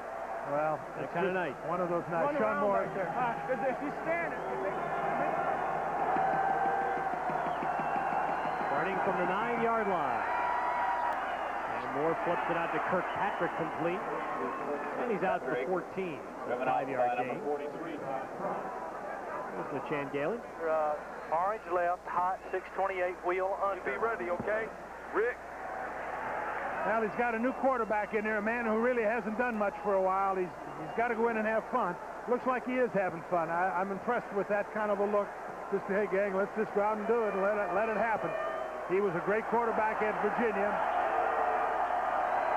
Sean Moore led Virginia to the brink of a national championship in 1990. Flips that one out incomplete. Again, there's that blitz where they just can't pick everybody up, and it gives the quarterback no chance at all to throw the ball. Now they're coming up on 3rd and 5 again, deep in their own territory. 3rd and 5. Okay, here we go. Let's go with the 209 dig post. Orange left, hot 209 dig post. Why did Joe step down in there like that?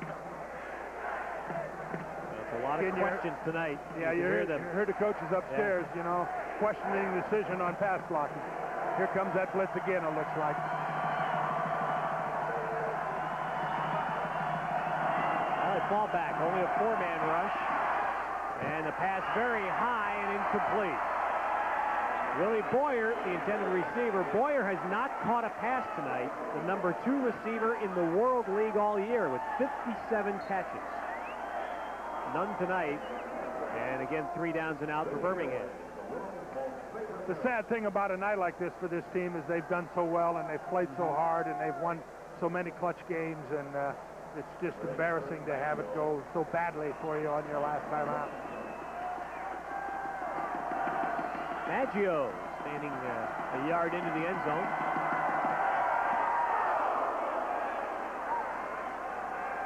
Joe Howard Johnson, this time a little better kick. The coverage is better. Look out. And still Joe Howard Johnson managed to escape several would-be tacklers and got it back close to midfield. Well, he's smiling. It's been that kind of night. The Orlando Thunder staring straight at a trip to the World Bowl. They got a wide out the turn, I guess. And I thought by now Pete Koharchek would be over there telling you, hey, guys, I got a great restaurant in Montreal. We're going to have dinner there Tuesday night. A table in the back, nice red wine. Nah, when you're winning, you love to talk about it. Roger Vick carries on the first down play for Orlando. We have 7:25 to go in the third. There's Charlie Bailey. He is the defensive coordinator for the Orlando Thunder. Well, if things are going Charlie's way now, he can sit there and kind of pick his nose and kind of say, hey, this game's not too hard. I never knew that was part of the coach's job description. Oh, that's a sign you're way ahead. Down. And nice reversal of field by Davis. And Willie Davis is down inside the 40. Now, what's fun about the World League, if you're winning, and not so fun if you're like Arthur Hunter, whose helmet cam we see right now, 36-man rosters, you get a game like this, you got to play it out. There are no reserves. There's nobody else. Yeah. You can't say, hey, you take it for a series. You know, I think the salvation of the World League may be, in fact, what's happened to Scott Mitchell here this season. Here's a guy that started this season inexperienced in professional football, has had a great season. Oh, he got that over Tracy Sanders and right into the gut of Grant Bell, but John Miller broke it up. Ted, this is a great display of passing. We're seeing this guy put the ball on the money all over the field, to the left side, to the right side, short passing, long passing, scrambling. Watch this ball go right over his face. That's a beautiful throw. Yeah, it would have been out of bounds. Getting out of bounds. Would have been out. But that throw was exactly what. And don't tell me anything about the competition in the World League. That's executing the quarterback position well. Roger Vick brought down for a big loss. Arthur Hunter made the hit for Birmingham. Once again, the head Hunter through helmet cam. Well, we've enjoyed a look through helmet cam this year. It's one of the most innovative things to come into sports television. You see what the player sees, and you get a feel of what the football game is like. Art Hunter, who's a very tough football player, you get a look right in his eyes, and I think that's marvelous television. As we are wont to remind people, the Emmy Award-winning helmet cam. Third down. And 15 here from the Birmingham 45. Blitz coming on Mitchell. This time he can't get away. And still the pass almost caught by Willie Davis, and now a flag is thrown. And that, let's see, thrown with an offensive lineman standing down the field. Let's see if that was the well, it's going to come up fourth down. I think they'll decline that and try to get the ball back as soon as possible. Yeah, there are a couple offensive linemen standing out there inside the 40, and that's what the call is. But that'll be declined, and Birmingham will get the ball back via a punt. Ineligible lineman on the offense, number 68 downfield. Penalty is declined. 4th down. Tom White, a veteran NFL official. The officiating, I think, in this league has been good this year, and it's, again, a great opportunity for young officials in the NFL to get a chance to learn and perform and improve. That one just sneaks in. From Ray Criswell, a punt in the end zone, so Birmingham will start from the 20-yard line with 4 minutes and 50 seconds to play in the third quarter. Orlando started early, and they have been relentless, leading 35-0. Let me have... Perhaps the least important person in the stadium is the place kicker of a team who's behind by 35 points in the second half. Well, Doyle knows that the chances may not be too plentiful for him the rest of the way. It's interesting to get a chance to look at Sean Moore. He's a man who hasn't had a chance to develop his skills yet in his young pro career. That's a pick. Todd Crum has it on the deflection. And he's inside the 20.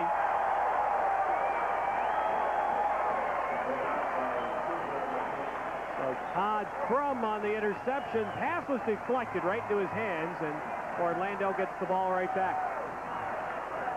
We got a great helmet cam here coming up with this ball coming right at Andrews. Here again, sitting in the zone. Here's that ball coming. Catch it, Rick. Come on. That's why those guys are linebackers. Great look. Isn't that a great look? That's why he's a linebacker. He always wanted to be a tight end. And when he was third day in high school football, they threw him that same pass that get over on the other side, kids.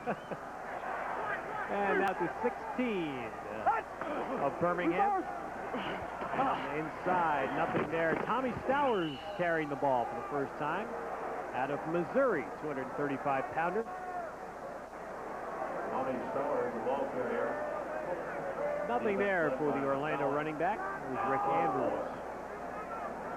wearing helmet cam tonight. University of Washington player. He's got to be happy. His Huskies have had one of the all-time great years this year in college football. Ball at the 17. Well, for Sean Moore, he's learned quickly what it's like to be back in a ball game. Well, what did he...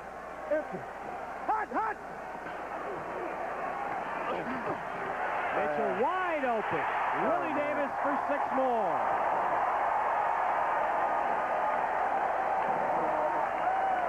Third touchdown pass thrown by Scott Mitchell. The second one caught by Willie Davis, and it's 41-0.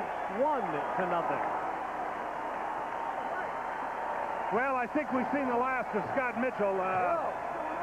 They got to get him out and start getting him thinking about next week. They're going to the World Bowl, and again, look at that ball. He's just on the money tonight.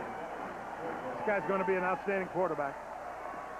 He already is at this level of football. I think he will be at the next level, too. Tracy Bennett puts through the point. Well, it has been quite a night. Scott Mitchell made that rather strong statement in the Miami paper yesterday that we mentioned, and he's backed it up tonight, big time. Well, what it indicates to me, that I think that for every NFL general manager or head coach, this is an example of getting ready for the future. They get your young quarterback playing, and he's matured very well. Yeah, Galen knows where he's going in Montreal.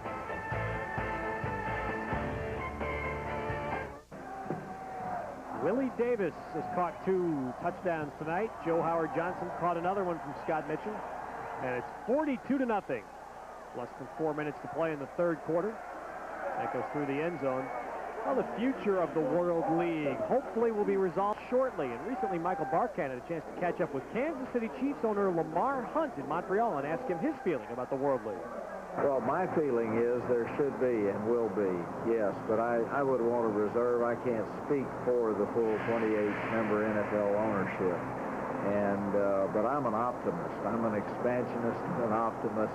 And I believe the game of football is a growing game, and I think we've got to do some things to structure the World League better, but my feeling would be, yes, positive. Birmingham starting at the 20-yard line now is Sean Moore. They hand the the ball off inside to Harris. Roy Harris is the third carry tonight, and the ball's free. And it's apparently a live football. And Orlando covers it.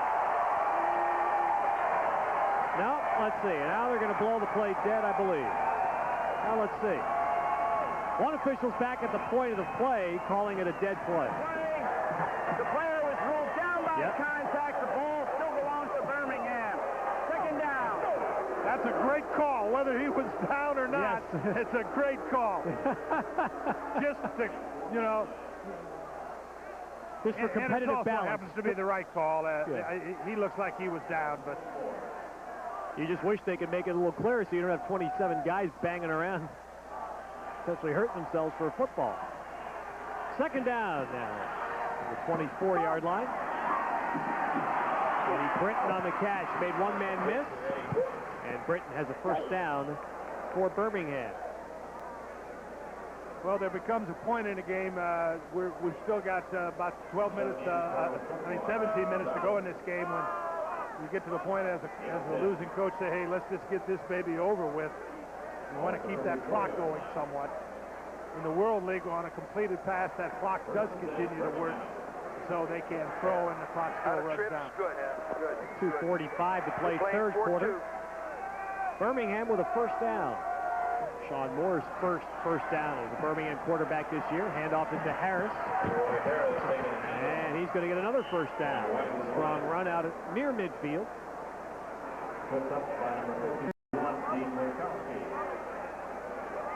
Listen to Chan Gailey. We will catch up on it. We'll get your thoughts on the Lamar Hunt comment in a moment.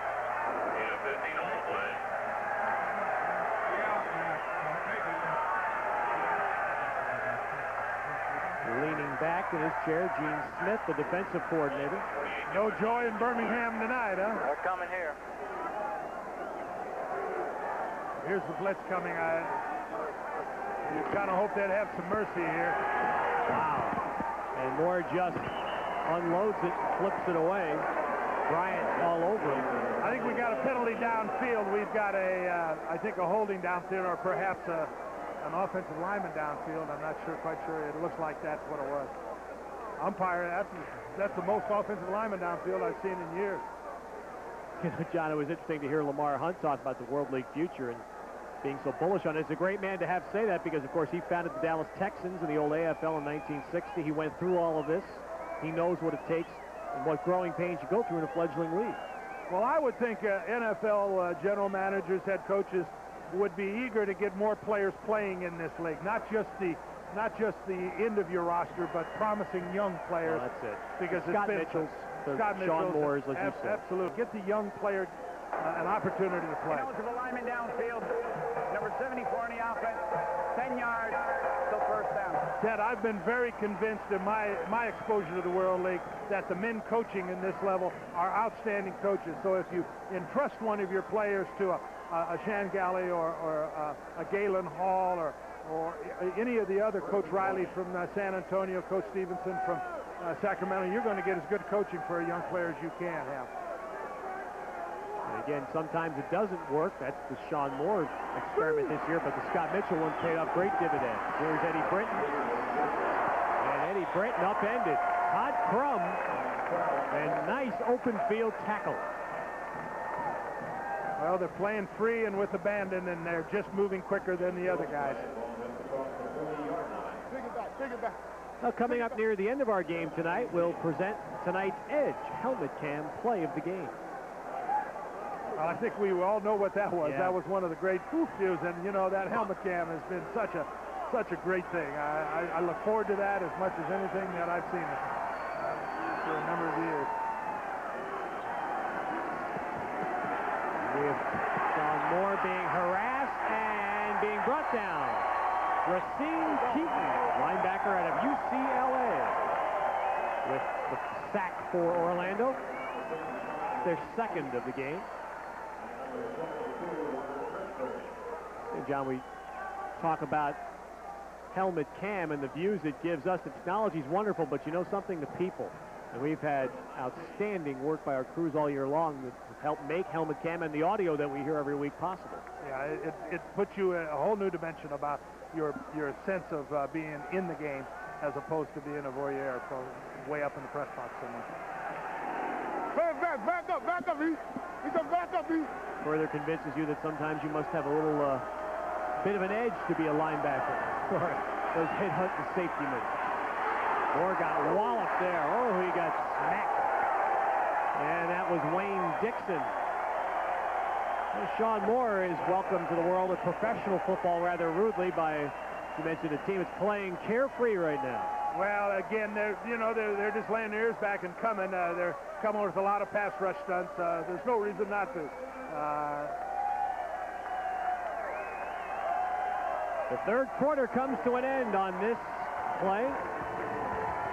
And the Orlando Thunder are looking at a spot in the World Bowl.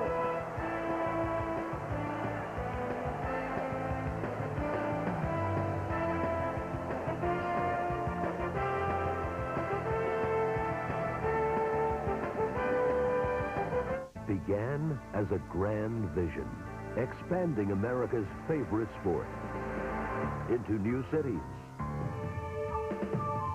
in new countries, creating a new type of spring entertainment spectacle, bearing a new breed of player to greatness, showcasing an intensity of play fueled by passion for the game, offering a sports experience with color, sound, and non-stop action.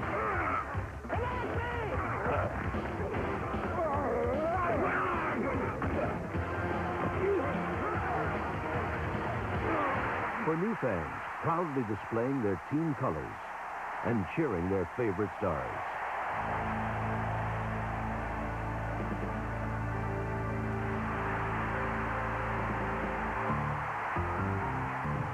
The grand vision is now reality, as players in 5 countries take the field every week in a 10-team dash for the World Bowl trophy.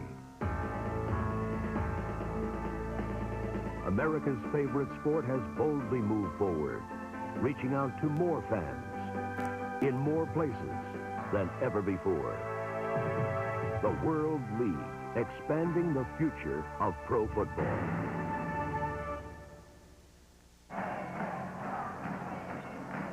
We have seen perhaps some future for the Miami Dolphins here tonight. Scott Mitchell, the quarterback for the Orlando Thunder, out of Utah, where he left school after his 3rd year and is getting some outstanding experience this year. With Orlando, 3 touchdown passes tonight in a convincing Orlando lead through 3 quarters. Kirk Maggio with the Birmingham punt, and Joe Howard Johnson. A little bit of that return man arrogance there. He said, I can run anything back. Time he loses 7 yards. Well, that's the punt Maggio needed in the first quarter early. We've got a, looks like there's a flag down behind the play. No, perhaps not. Just a loose piece of equipment down. And Kerwin Bell is coming out to do the quarterbacking now for the Thunder. And you hear some warm applause for Kerwin Bell. He's crowd favorite, of course, because he played at Florida. He was the quarterback for the Thunder here last year when he had those kind of numbers and a wide-open pass attack.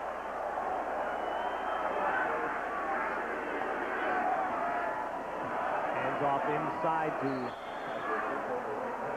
Roger Vick on the carry. You know, Dick, this Orlando football franchise has made a real turnaround. They brought in Dick Beam as a general manager, Galen Hall as a coach, and this football team has really redone itself, and now is, you know, at the top of the league, going to the World Bowl. You know, they didn't get the kind of crowds that they wanted early, but now late in the season, the crowds are starting to come. But it's, you got to give a lot of credit to those 2 men, Dick Beam and Galen Hall. Now Bell goes into the shotgun on 2nd down and 9. Oh, that's too high to Joe Howard Johnson, incomplete. It's interesting, John, in the World Bowl, it looks like Orlando's going to be there, and Sacramento's a heavy favorite tomorrow.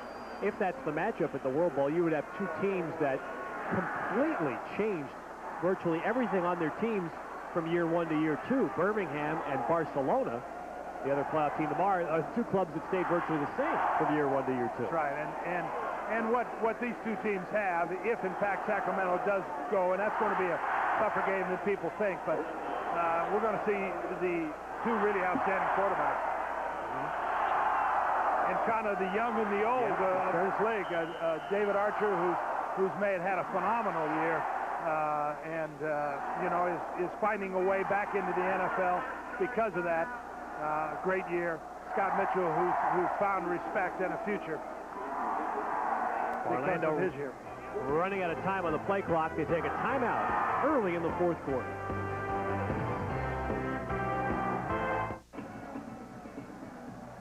Chan Gailey, well, he did blink there.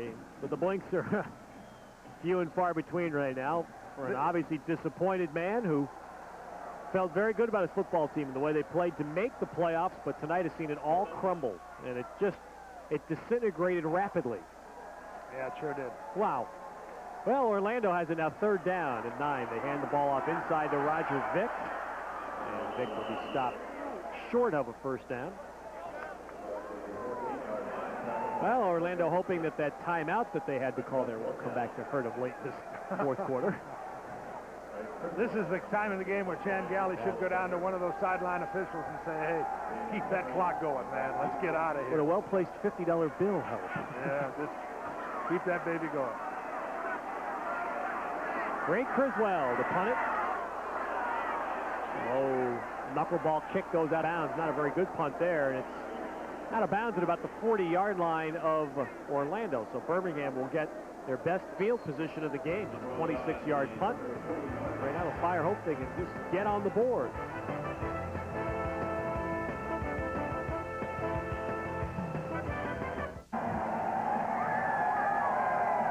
Now back here in Orlando. Oh, my tickets were picked up tonight. That's nice to see. 12:51 to play, and Orlando leading 42-0.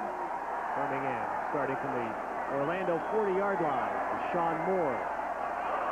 And he hits Willie Boyer, who has his first catch of the night, and it's a first down inside the 30. Only the 3rd pass of more than 10 yards for Birmingham tonight. One of the oddest statistics of his World League season. Willie Boyer, the 2nd leading receiver in the league, 57 catches this year, John, and no touchdowns. Well, Birmingham was a team that ran the football inside the 20. I think they had most of their touchdowns were rushing touchdowns. Well, now Orlando, short a player, takes another timeout. Willie Boyer probably happy. He looks like he's moving a little slowly himself. Well, he got his foot twisted that time. Willie Boyer played at Michigan State. You talk about a guy that kind of got overlooked. They had Andre Rison on the other side and a running back by the name of Lorenzo White, who wasn't bad either. So Willie Boyer was a kind of forgotten man. Well, he's been a consistent receiver, and he's been a really physical and brave receiver. He's cut that ball in traffic all year and has had a great year.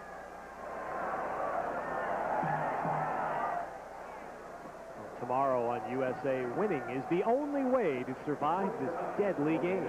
Roddy McDowell and Mark Singer star in a USA world premiere movie, Encore. Tomorrow night at 7, 6 Central on USA. They will definitely be tuned in. From 29, a first down for Birmingham. Fire had one scoring chance in the game. Philip Doyle missed a 42-yard field goal in the first half. Moore puts the hang time on that pass, and it's incomplete. Eddie Britton pleading his case with Todd Crum, and Ephraim Thomas on coverage. Here's the jump ball in the end zone. We're going to get a chance to see on the replay. As that ball's up, say who can get up for this? Looks like the NBA player. Oh, he's up there. He just can't stay. You needed to call Michael Jordan and say, how do you stay up there when you get up? That's a good job when you got 2 or 3 people there. The guy that gets up first, if the receiver gets up first, can kind of con a pass interference sometimes. But he did a nice job of trying to get it up there, be the first guy to jump. Sean Moore put a little something on that ball. Yeah, he's got a strong arm. 2nd down at 10. It's the Jim Bell. The Birmingham running tandem of Harris and Bell has been a non-factor tonight. The early scores by Orlando eliminating that, and between the two of them, Harris and Bell have combined to carry the ball only 5 times tonight. The Orlando defense has impressed me. They look much quicker, much more active than I think they were early in the year. They've made steady improvement. The focus on this team has been on the offense, but that's a good defensive team, and it's going to serve them well next week in the World Bowl. I think they will give a good account of themselves. Third down and 7. Again, Orlando showing blitz. And Sean Moore beats it. Nice pass and nice catch by Eddie Britton for a first down at the 15. Well, that was a nice job by Moore. He had all the problems that you need as a quarterback. They were coming with everybody, and up to this point, they hadn't picked anybody up. He comes back, gets the ball off, and is accurate with the ball. When you throw against blitz coverage, a lot of times you have a receiver open. Here's Andrews trying on a pass rush. He gets stopped immediately. Andrews almost jumped the snap count. He had to hold up for a moment. Score on the bootleg. Nice job to avoid one man. Oh, he got it. And that is Give it to him. Give it to him. Oh, come on. Well, the man got caught there, and I'm not sure the official understood what kind of a call to make. And after a deliberation, he called Willie Boyer out of bounds. Well, it was too bad it was a delayed call, and it was a great job by Sean Moore. You shouldn't take that away from him. No, I think that was the right call, but again, it took too long to make. And I believe he made the right call. Willie Boyer has to get 2 feet in here. He needs 2 feet to get in. One. Oh, that's definitely in. When you're down 42-0, you only need 1 foot inbound. That's a new rule in the World League this year. And that's out of bounds. But we're going to get a flag here, I believe. Well, let's see. Well, Sean fell down from the snap from center, but you know his athletic ability really, you can just see it already. He can scramble. He's got a strong arm, and his delivery is a quick delivery. Doesn't wind up. So here's a man with some real potential also. No flag there. It was an uncatchable ball. The official signal. 3rd and 10.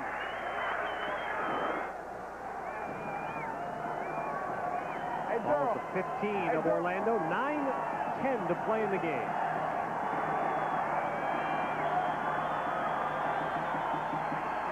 Quick hit to Britton. Got a nice block inside, and Eddie Britton will score. Well, that's the first one of those he's gotten up the field.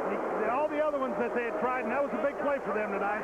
Britton kept going sideways. That time he got it up the field and ran right by some people. Did a nice job. So the Birmingham Fire on the board as Sean Moore hits Eddie Britton for 6.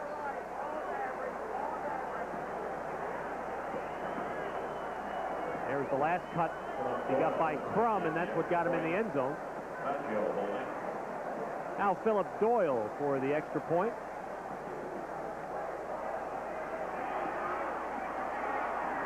So Birmingham with 8:59 to play in the game is on the board.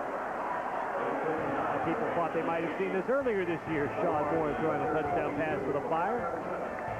It comes late in a game that appears to have already been decided.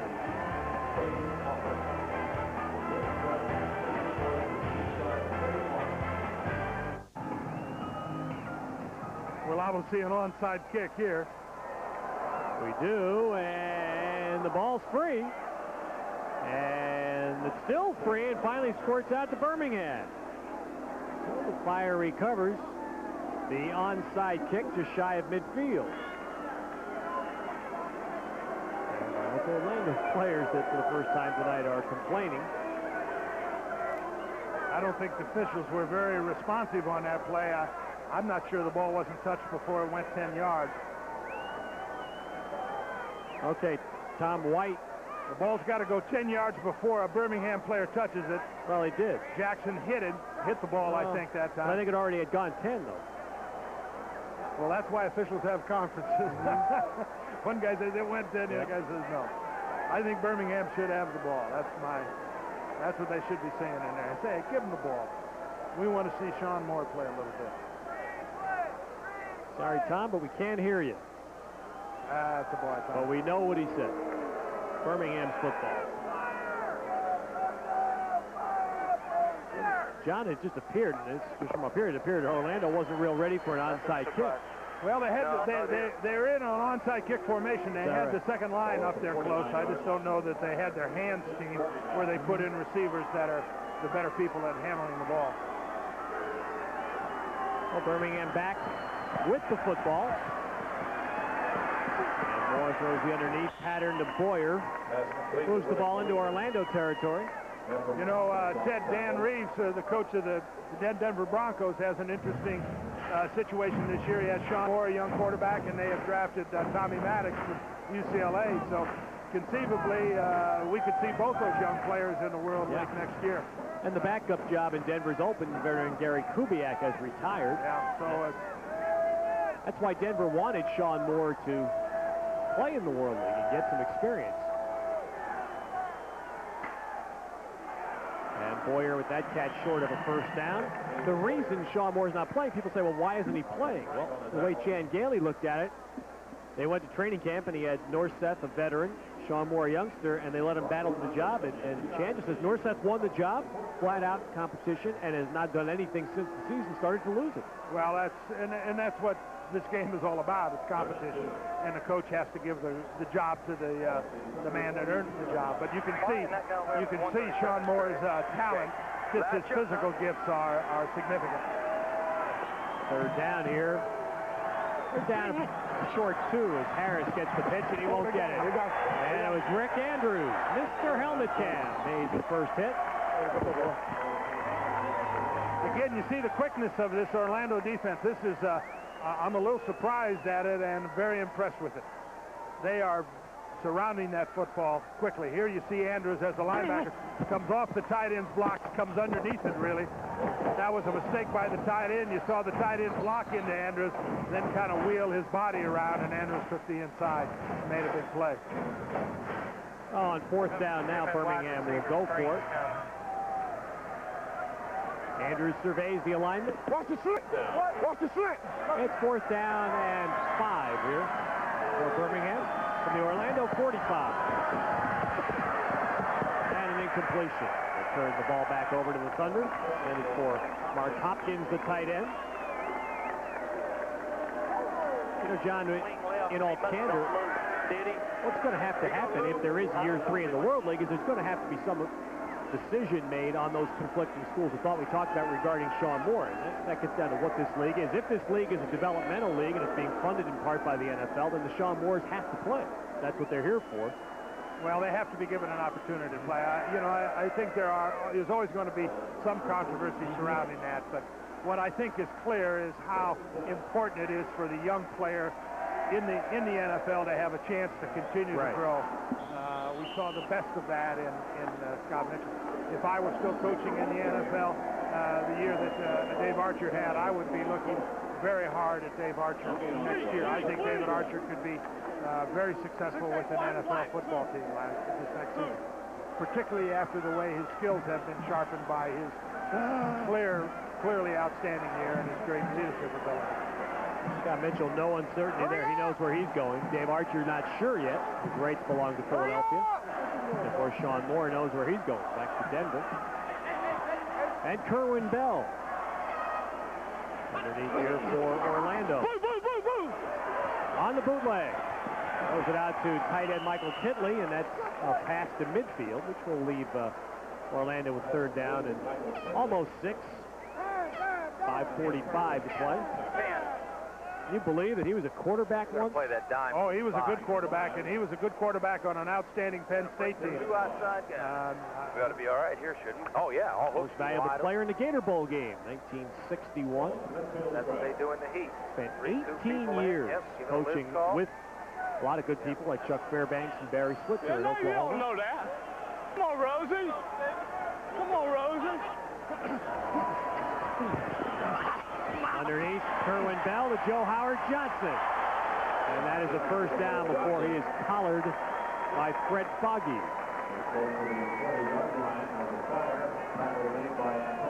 I think if I were Galen Hall right now, I would have all of those guys that are going to be important next week out of that ball game. Red, no, it's left pink, amazing about Galen Hall, John, here's a guy that when he ran into the problems that forced his resignation at Florida, Galen Hall, who was 49 years of age, went back to Penn State. Joe Paterno hired him as a graduate assistant at age 49. He did it for a year. Well, that's again, you look at the kind of man he is and the kind of man Joe Paterno is. Probably a very difficult time in Galen's life. Joe Paterno was there, and I'm sure he contributed a great deal to the Penn State program. Junior Jackson hits Roger Vick down there for a loss. 4:15 to play. Orlando leading 42-7. The Thunder are headed to Montreal next Saturday. Brad Nessler, Gomer Esiason, and pending the permission of the Canadian government, Michael Barkan will all be there to bring you the World Bowl on USA. What's the boot? Enjoying poutine. Did you enjoy those on your first trip to Montreal this year? I missed out on those. Oh, come on, Kerwin! French fries and gravy. I know it sounds like an awfully terrific combination to me. Plus, 90 flat. Orlando's out of timeout. Throw it away. Oh, it doesn't matter.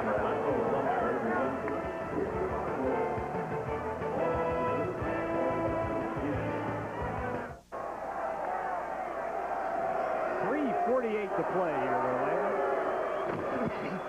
Kerwin Bell, boy, he's got a man wide open. And they're going to call him down by contact. Francis Bell whistled dead about the 18-yard line. Well, there's no more lonely man on this field right now than Chan Galley. He's over there standing by himself. There's nothing much he can do. He has done a great coaching job this year for Birmingham. This football team had to win every one of their last 4 games to stay alive, and they managed to do it. They didn't get great individual performance, but they certainly did a great job as a team, and I think he did a great job. Galen Hall certainly deserves Coach of the Year, but this man deserves some credit for being, for really a great job. It's just a shame the year has to end that way for him. You would like, if you're going down, to go down in the last second with, all flags flying, but he deserves a lot of, he's done a lot to be proud of. Willie Davis on the catch to the 10-yard line. And John, we tend to overlook. Chan Gailey certainly did a great job. He got his team to the playoffs. Mike Riley's San Antonio Riders finished 7-3 and don't make the playoffs at all, which was very frustrating to everybody there. And Mike Riley deserves a lot of kudos as well. Did a fine job. There's some really outstanding coaches in this league. Roger Vick carries the ball down to about the 6-yard line. Well, we've relocated Michael Barkan. Where are you, Mike? High end zone, Ted. And I'll tell you, the Orlando folks were concerned about attendance. They wanted about 30,000 people for tonight's game. They got just about that. I'm in the end zone with the Thunder Nuts, and these guys are some of the biggest rooters in Orlando. Let me show me your stuff, guys. Come on. The Thunder Nuts. Here we go. Woo!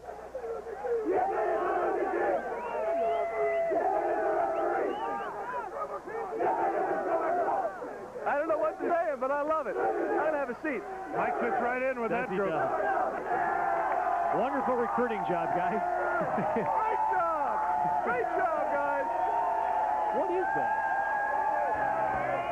We have a 2-minute warning here in Orlando.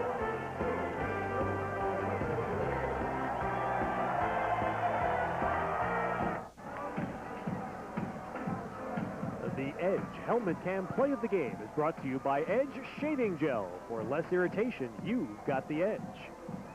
And what does Helmet Cam bring us tonight but the should-have-been intercepted ball by Rick Andrews?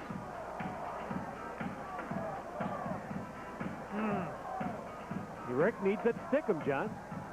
Just beautiful, and he keeps his eye on the ball. He just got too much tape in his hands. He got to get that tape off of his hands, and he's going to catch the ball. That's a great look at it, and boy. That's right. Mickey goes to Montreal next week. Well, we've got a big Mike game. Barkan, too. And there's a big game tomorrow, Sacramento and Barcelona. We're talking about Coach Jack Bicknell has done a great job for that football team. Kerwin Bell rolling out, just kind of standing there, calmly waiting, and throwing a pass that's incomplete. Intended for Tommy Stowers in the end zone and incomplete. You know, Jack Bicknell has done a wonderful job because Barcelona's been gone for a month. They have not been able to be home and be at Montjuic Stadium. That's right. The upcoming Olympics, so they've had to spend the last month in North America.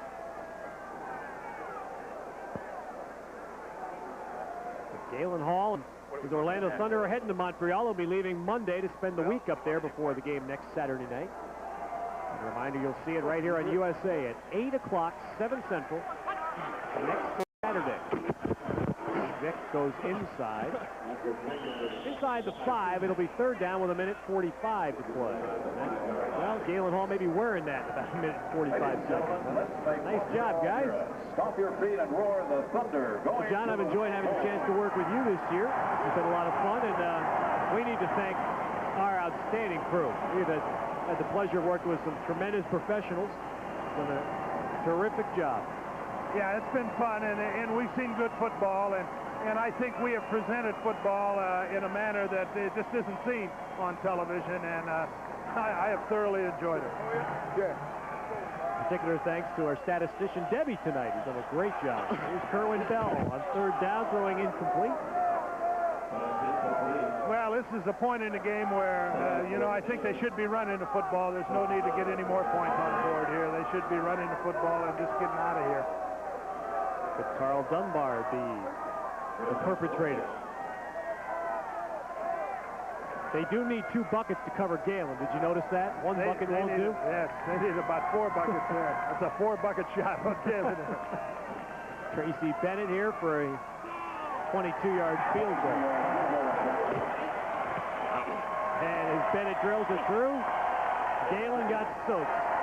You know, the interesting thing about this kind of win, they have to go back and play next week, and I'm sure that's going through Galen Hall's mind right now. Said, hey, don't do this to me. We got one more big week of work, and there's almost, you know, you win this easy, and something kind of happens to you. And why are the coaches? I hope that doesn't happen. John, why are coaches surprised anymore when that happens to them? Well, I just think you know, you don't want to turn around and look at them and get it in the face. I guess that's what it is. I don't know.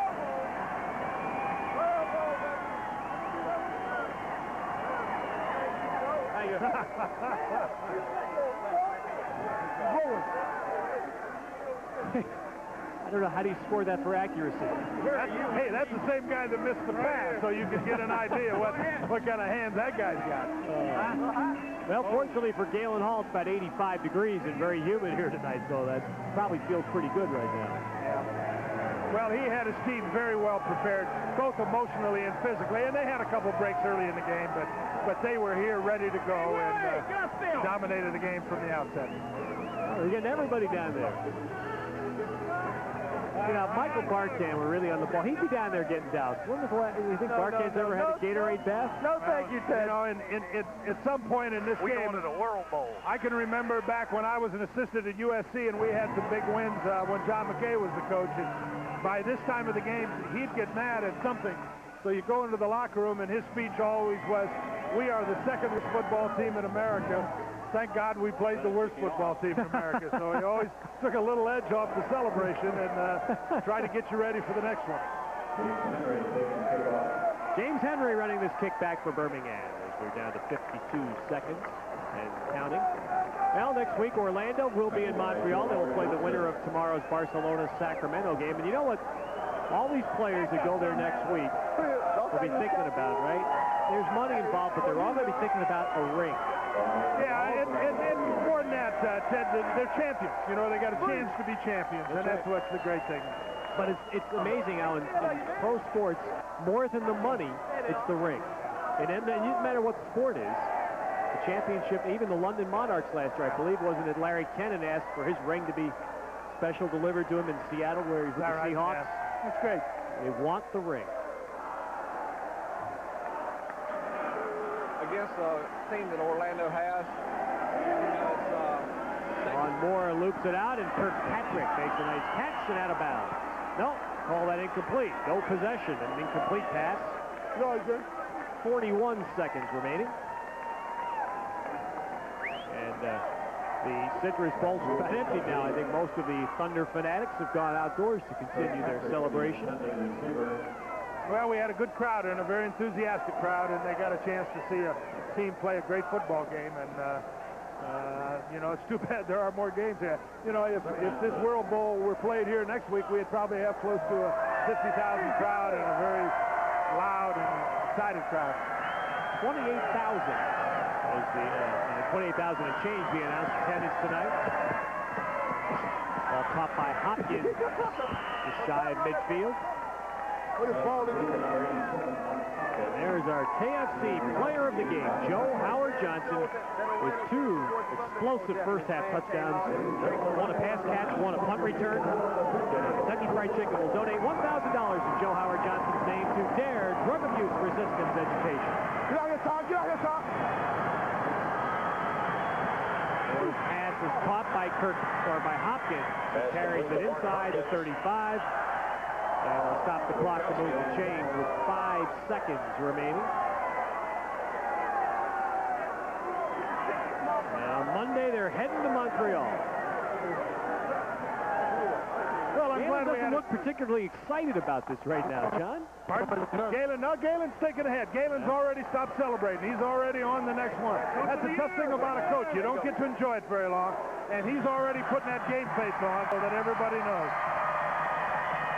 The final play, an incomplete pass, and the Orlando Thunder, winners of the North American East, owners of the best record in the World League this season, are heading to Montreal. And the 1992 World Bowl, they did it in convincing fashion. They dominated Birmingham in the first quarter. Never let this be a game. No, that's right. It was over fast. That just happens that way sometimes. Not much Galen Hall could do to console Chan Gailey after a most disappointing night for Birmingham. But joy for Orlando. The Thunder are going to Montreal. Winners 45-7. We'll come back to talk with winning coach Galen Hall in just a moment.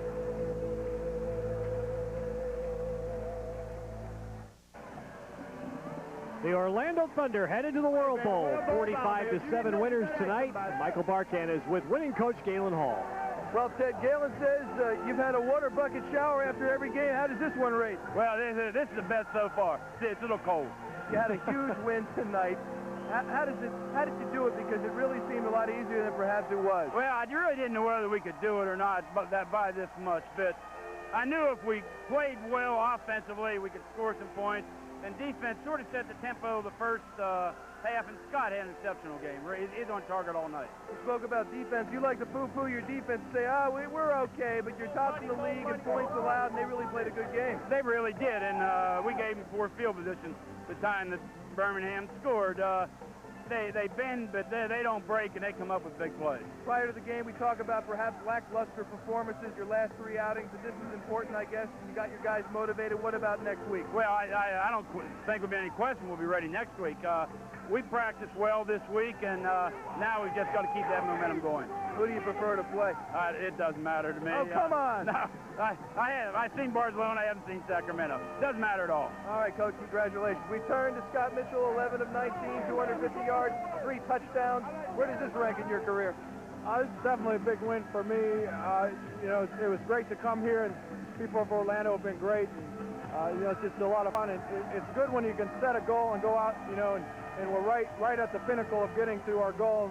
We set a goal to get the World Bowl and win it, and we're just taking it one step further to that goal. And you know, we're going to come out, work hard next week, and be ready to play in the game. We're just real excited right now. I'm going to ask you one more time. Who do you prefer to play? Sacramento, one of the best in the league, or Barcelona, 5-5? Well, Sacramento's had a great year, and you know, we haven't had a chance to play them yet this year. And you know, I don't really know a lot about them right now. You know, Barcelona, we played Barcelona. They played it tough here at home last week, and you know, really right now I don't care. You know, I'll just let them worry about that, and you know, we're there, and we'll just leave it at that. All right, Scott, congratulations. Ted? All right, thank you, Michael. Next week, the World Bowl on USA from Montreal. Orlando against either Sacramento or Barcelona. It begins at 8 Eastern, 7 Central, next Saturday on USA. Coming up next on the East Coast, Up All Night, Can't Buy Me Love. And on the West Coast, the USA movie, Iceman. Thanks to John Robinson and Michael Barkan. I'm Ted Robinson. So long from Orlando.